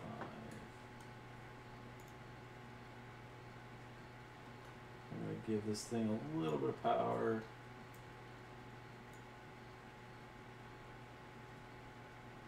These things are power hungry.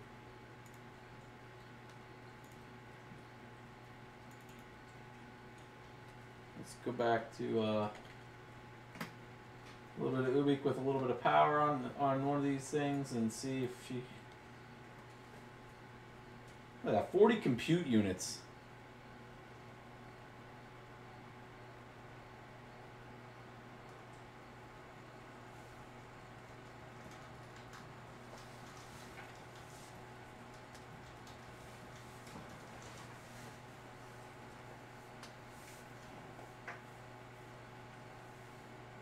One GPU that's not liking that setting.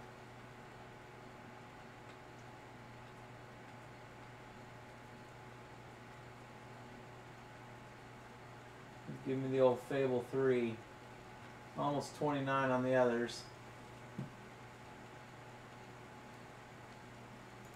Change kilowatt back to watts. You're stuck on volts. Oh, I'm stuck on volts.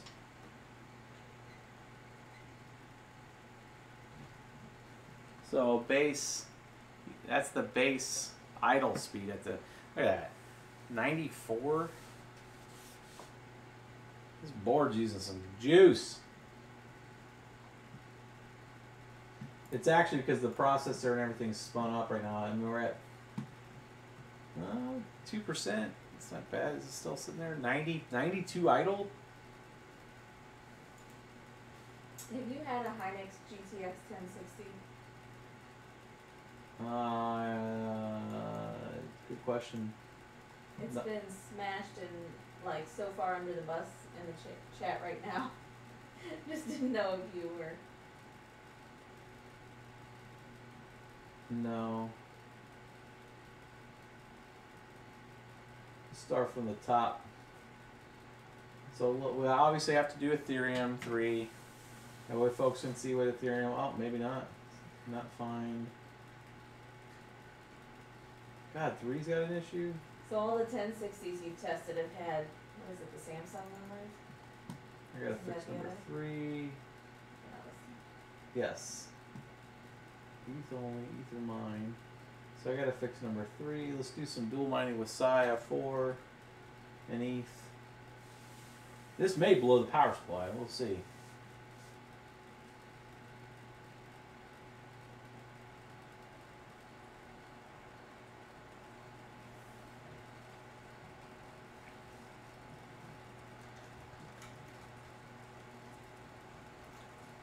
Oh, I never brought that first GPU down.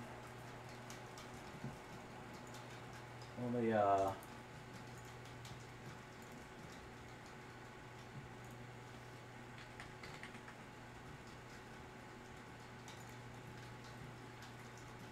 bring that back down to 1575. Let's try a little bit of ETH and Psi.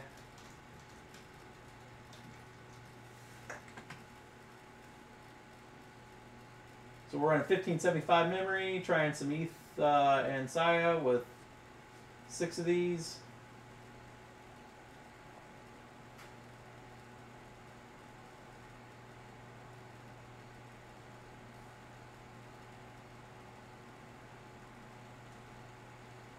That first GPU might need a reboot. May have already killed it.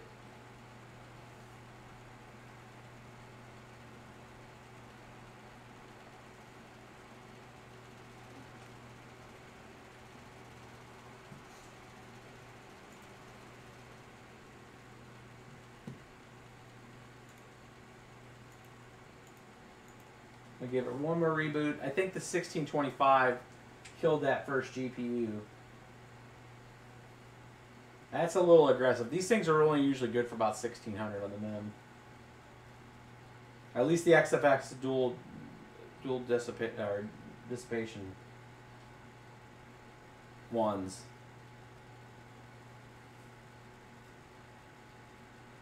We'll have to. I would go in and set the settings a little different to get a little more Ubik or ETH out of them.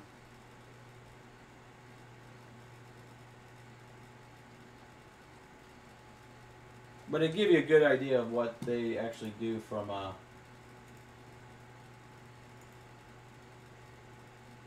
you know, by comparison to their newer cards out there.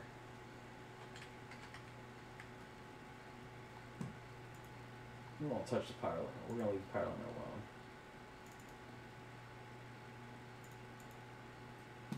We're gonna go back up to the top. We're choosing number 4. I'm trying to get a good reading.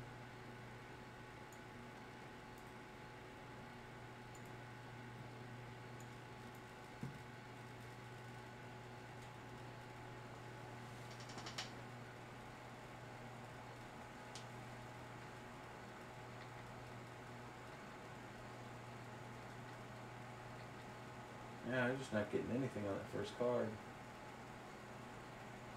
anymore. Which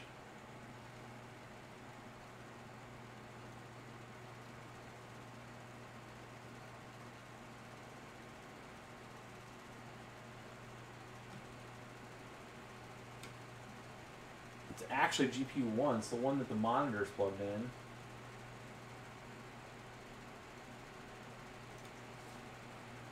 It's definitely not using it.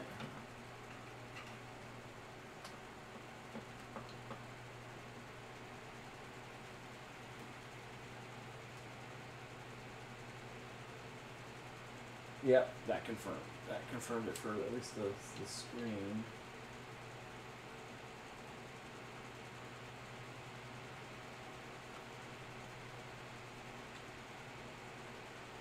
There we go. Starting to get some now that I've reset the.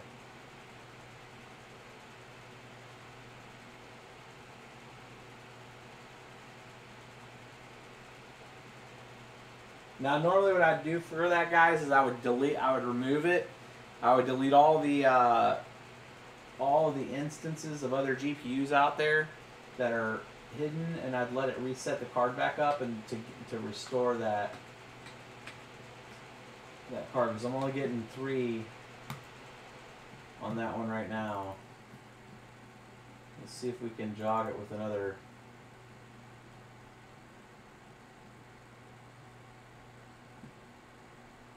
Let's try some Decred 5.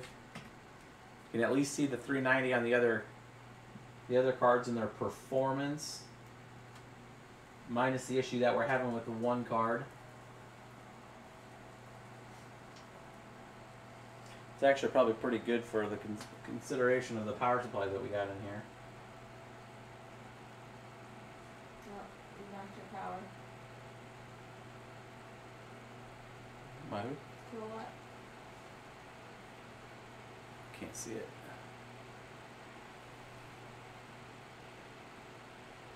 So minus that first GPU, 27.4. I mean, I could change the Decred to about 27, 26.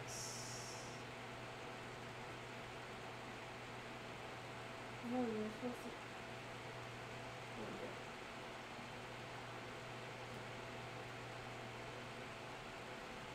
I'm on 23 intensity to let it go up and have the higher ETH. So 21 intensity.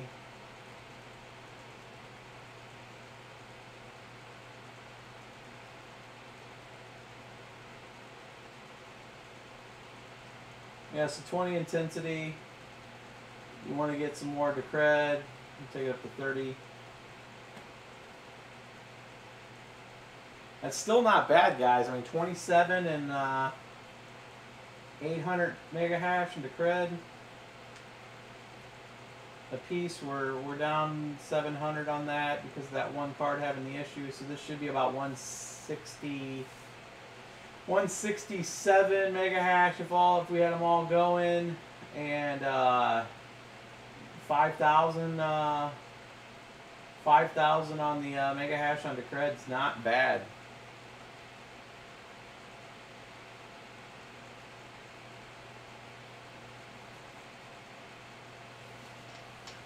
We're at 760. We're still down about 200 watts. So we're being right on 900 watts again.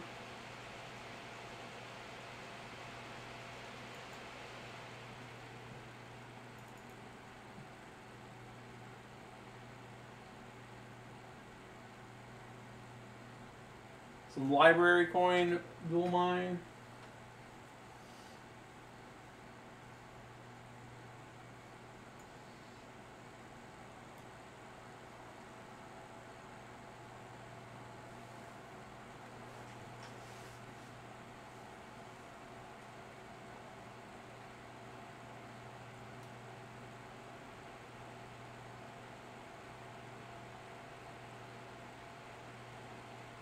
Again, minus that one GPU. We kind of lost it after that first run. And I mean, again, I would remove the GPUs from the device manager normally, let it reset up, reseat the riser, make sure everything's good to go. But usually, if I delete all the instances out there and reset it up, it brings that card back.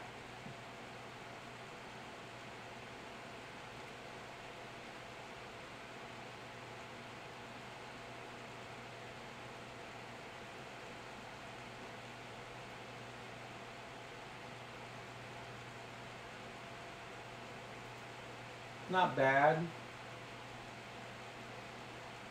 Not a bad setting. So that's almost 200 mega hash on library.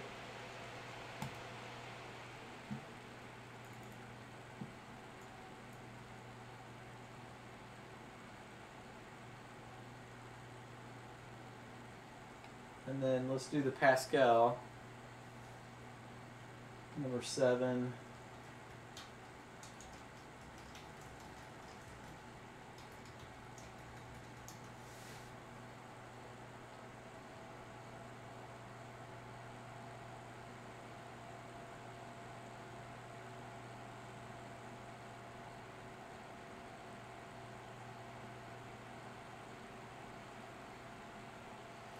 Pascal's a little more intensive.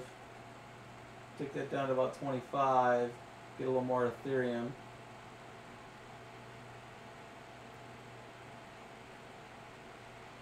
That gives you at least an idea. Intensity 25 being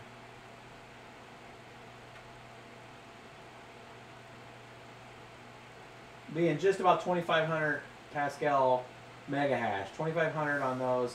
And you'd have another 400, 500.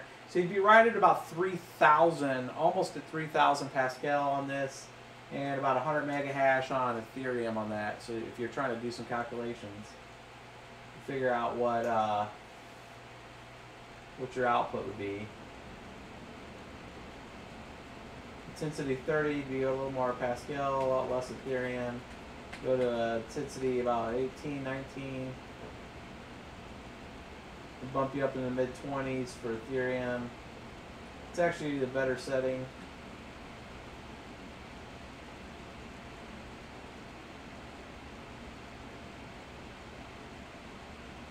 Use about 100 Pascal points for 17. But it gets you almost 25 Ethereum.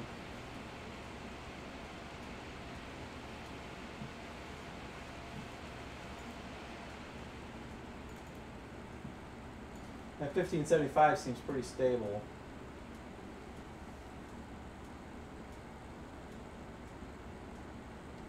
Try 16.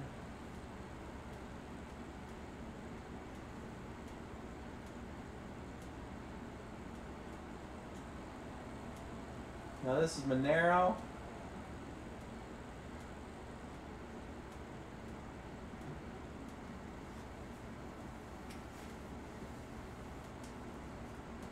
Does it list the memory type on the outside of the box? Looks like we're getting some. It's a virtual memory issue. On this. That's gonna probably crash the machine. After I do that, I need to bump the memory up on the machine. Or I need to change the settings on the machine to have the right. I'm gonna shut this down real quick. We're gonna change the virtual memory settings real quick. What was that? Does it list the memory type on the box of a GPU? No. You gotta run like GPU-Z. It's still that's why they coined the phrase silicon lottery. They said that. Yeah, silicon lottery is exactly what you're getting. Otherwise, you'd have everybody walk in there and go and get all the Samsung cards.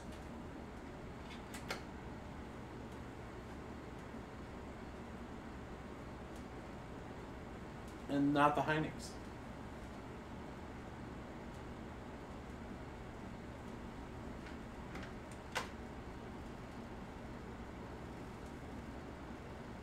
So we need to set the virtual memory to get the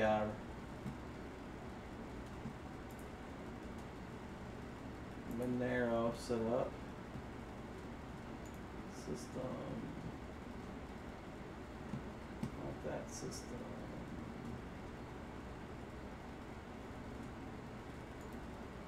Digital Mining Solutions is saying that he read somewhere that the U.S. Federal Reserve might be adapting Ripple sometime in the future. Adapting what? Ripple?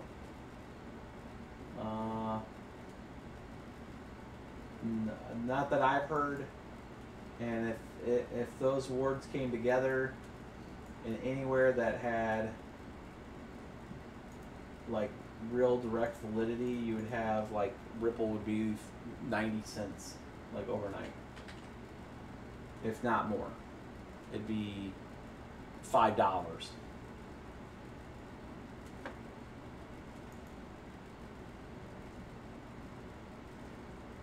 So someone else said that they saw that same article, but Ripple was one of 30 different coins that they tested.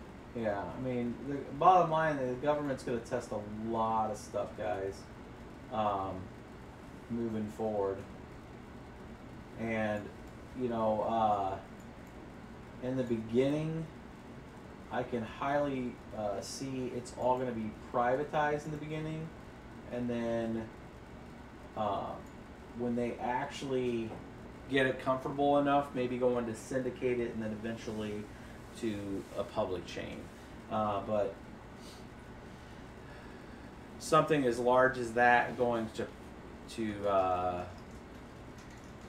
public chain is going to be, they're going to start their micro instance of that, and then they'll maybe go to a syndicated chain. And syndicated chains are like direct. It's kind of like DARPA net back in the 70s. You know, it's where you have all these just hot sites everywhere, and they're all connected to each other. That's a syndicated chain, and it's the syndicated people that are part of that collection. So it's like a very small collaborative network. It's going to be a while before they go to something like a public chain, I would think, on that kind of stuff, like with the Federal Reserve. But the fact that they were looking at it, and I would say yes, they're looking at it everywhere, I mean, is good. It's good for the technology. It's good for all of that. Commercial's always going to run faster, and the articles, when you see commercial companies starting to do it, the flash to bang on that's a lot faster, a lot quicker cycle. Kilowatt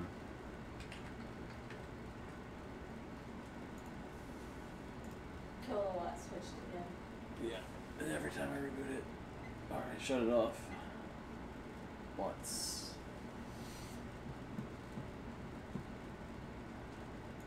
Alright, let's try some XMR now that we have the right settings.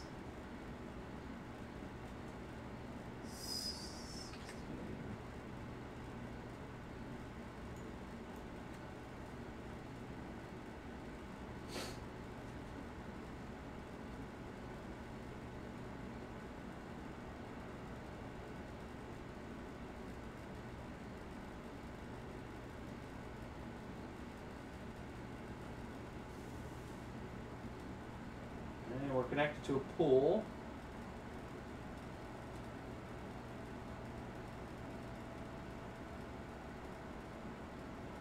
Let's see. It's definitely running because she's using almost 600 watts of power.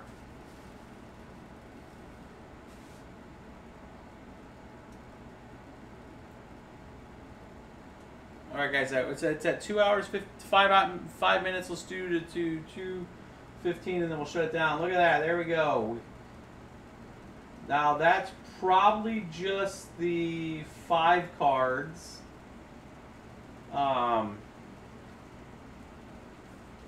It's probably not 6. We can check to see if the other card decided to come back to life, but we're at 5,048.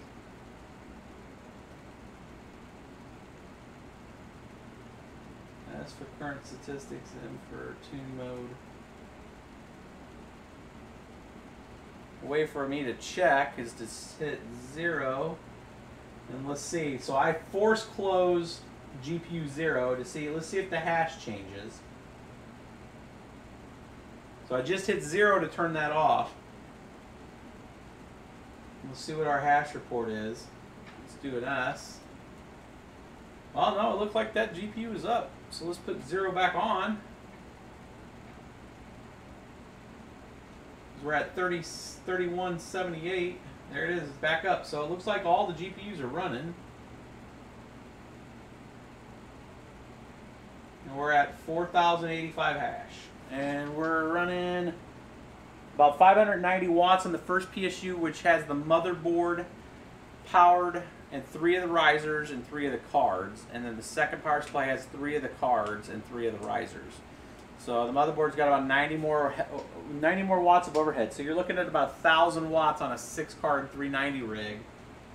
And you're looking at 4,085 hashes on XMR.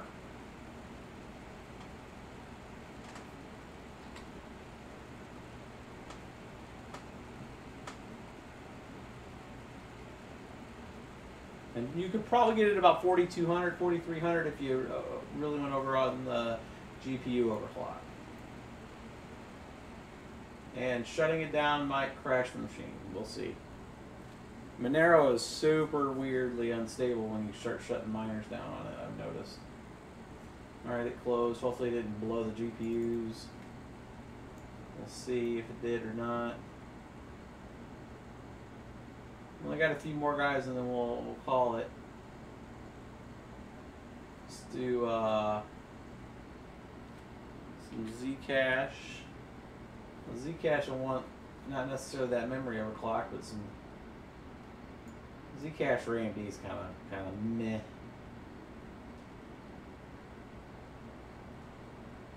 Boom! Yeah, we probably blew the driver.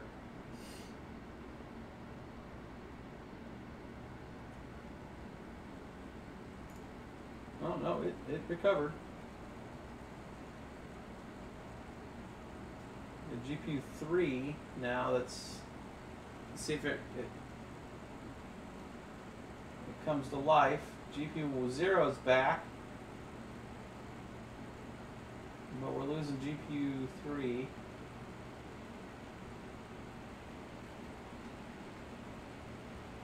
Still don't have GPU 3. They're playing round robin on not working. So that XMR might have had GPU 3 not working.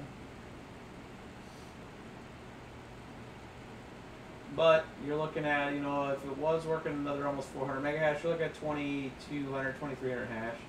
Not too bad, I guess. I mean, you can get these 390s pretty cheap. You're running 636 watts of power. That might be a false positive if GPU 3 is the one that's having an issue. It looks like we just had a soft crash. That might be because of that GPU 3. Here while running miner. I mean, if just some tweaks, you might be right underneath 400 mega hash on a 390. Not bad. All right, just a couple more in the route. Let's see, Divx, Hush, 24, Hush. We're almost I'm getting the eye from Miss BBT, guys. I'm gonna be shutting this thing down here real soon. And it's the eye of, shh, you're done. 134 people watching this too. We really went down in size. I mean, we used to have a lot more watching. Maybe I've kind of bored everybody out. I think it's just too late. They like daytime streams. Yeah, they do like the daytime streams.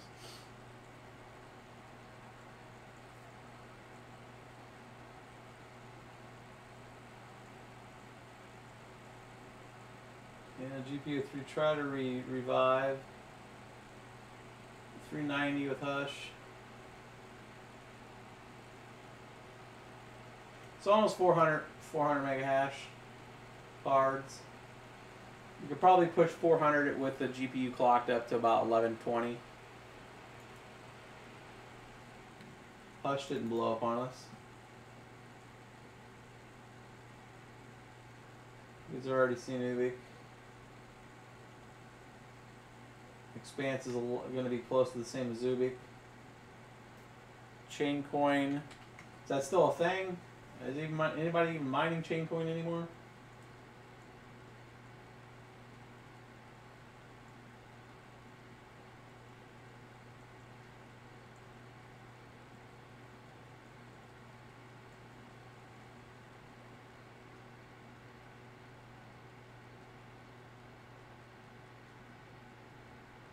Chaincoin writes a file to the root of the multi-miner folder. That bin file that it goes and references. Just dumped it in there. Let's switch over and start working. Provided the pool that this thing was set up to works.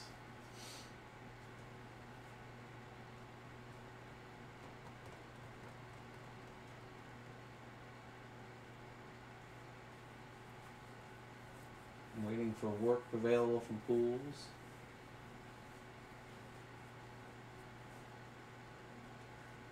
Kind of like the old script files used to write the bins right there to the folder.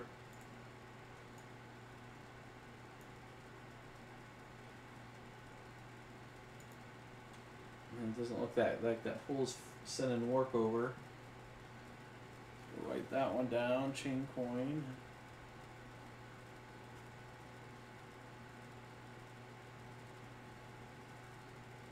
Oh.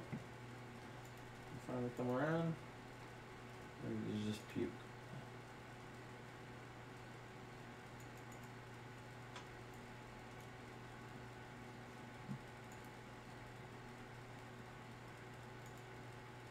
Alright, Chaincoin's not working. Last one, Digibyte, because it's the last AMD one that we haven't tried. Because the Signatum is not working, and Digibyte's not working. Man, I got all kinds of things to fix in full Multi-Miner 5.4.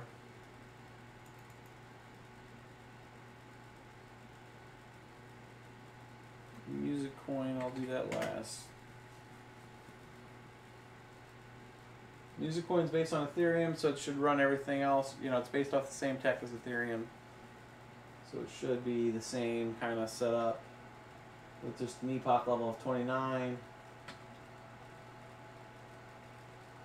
And now GPU 0 doesn't want to play, and GPU 3 is back. So yeah, we got some device drivers to remove and stuff like that to get these things running. But you know, back up to almost 29 mega hash on these cards.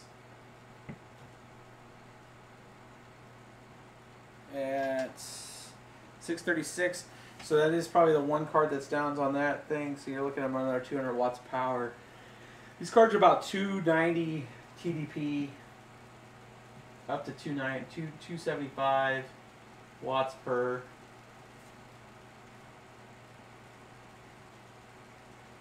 Which right now it's looking like RX Vega is going to be that. So we'll see. We'll see if Vega is around that same kind of setup.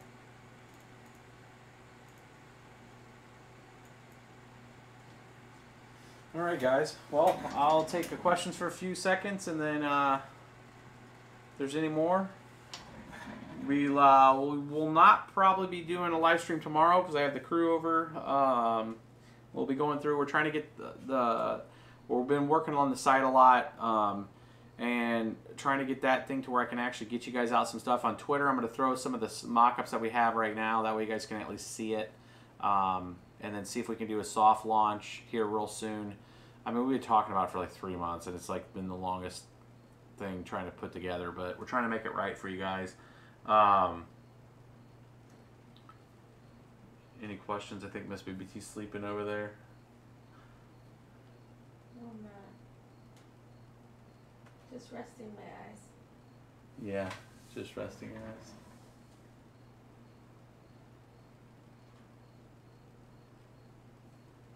All right, guys, I don't think we have any more questions on there. We're going to get some of the stuff that we had in this build tonight posted under the description, and I'll be making some changes to the 5.4 multi-miner, fixing a lot of these things that are broke. It looks like there's some definitely some effort there that needs to be done, and then we'll catch you on Thursday. We should have a new fresh build, a 12 GPU build. And that, I believe, is going to be like a 1070, depending which cards come in. And then we're wanting to do a cheap, low-cost, entry-level build with some 1050 Ti's. Maybe do a 6-card build, or we'll discuss if we're going to do a 12-card build. But maybe a 6-card build for 1050 Ti's, trying for the absolute cheapest kind of build, entry-level rig that we can actually bring to you guys. That's modern, new, does all the different coins and stuff. About 14.5 mega hash per card on like Ethereum on that. They do dual mine. I think it's like 9 mega hash though when dual mining. But it's a 4 gig 1050 Ti. But there's, if you can get them super cheap, we're going to show some of the ones that we're looking at about $179 a card. You put 6 of those in there, and then you can do that all on like a single 850. So we'll stay tuned for that. Again, it's we're trying to target like a sub $1,500 rig, or right around $1,500 at max. That does pretty decent, and it gives you a good rate of return. Let's just say that. But hopefully you guys will stay tuned for that one, and then we'll catch you guys on the next one.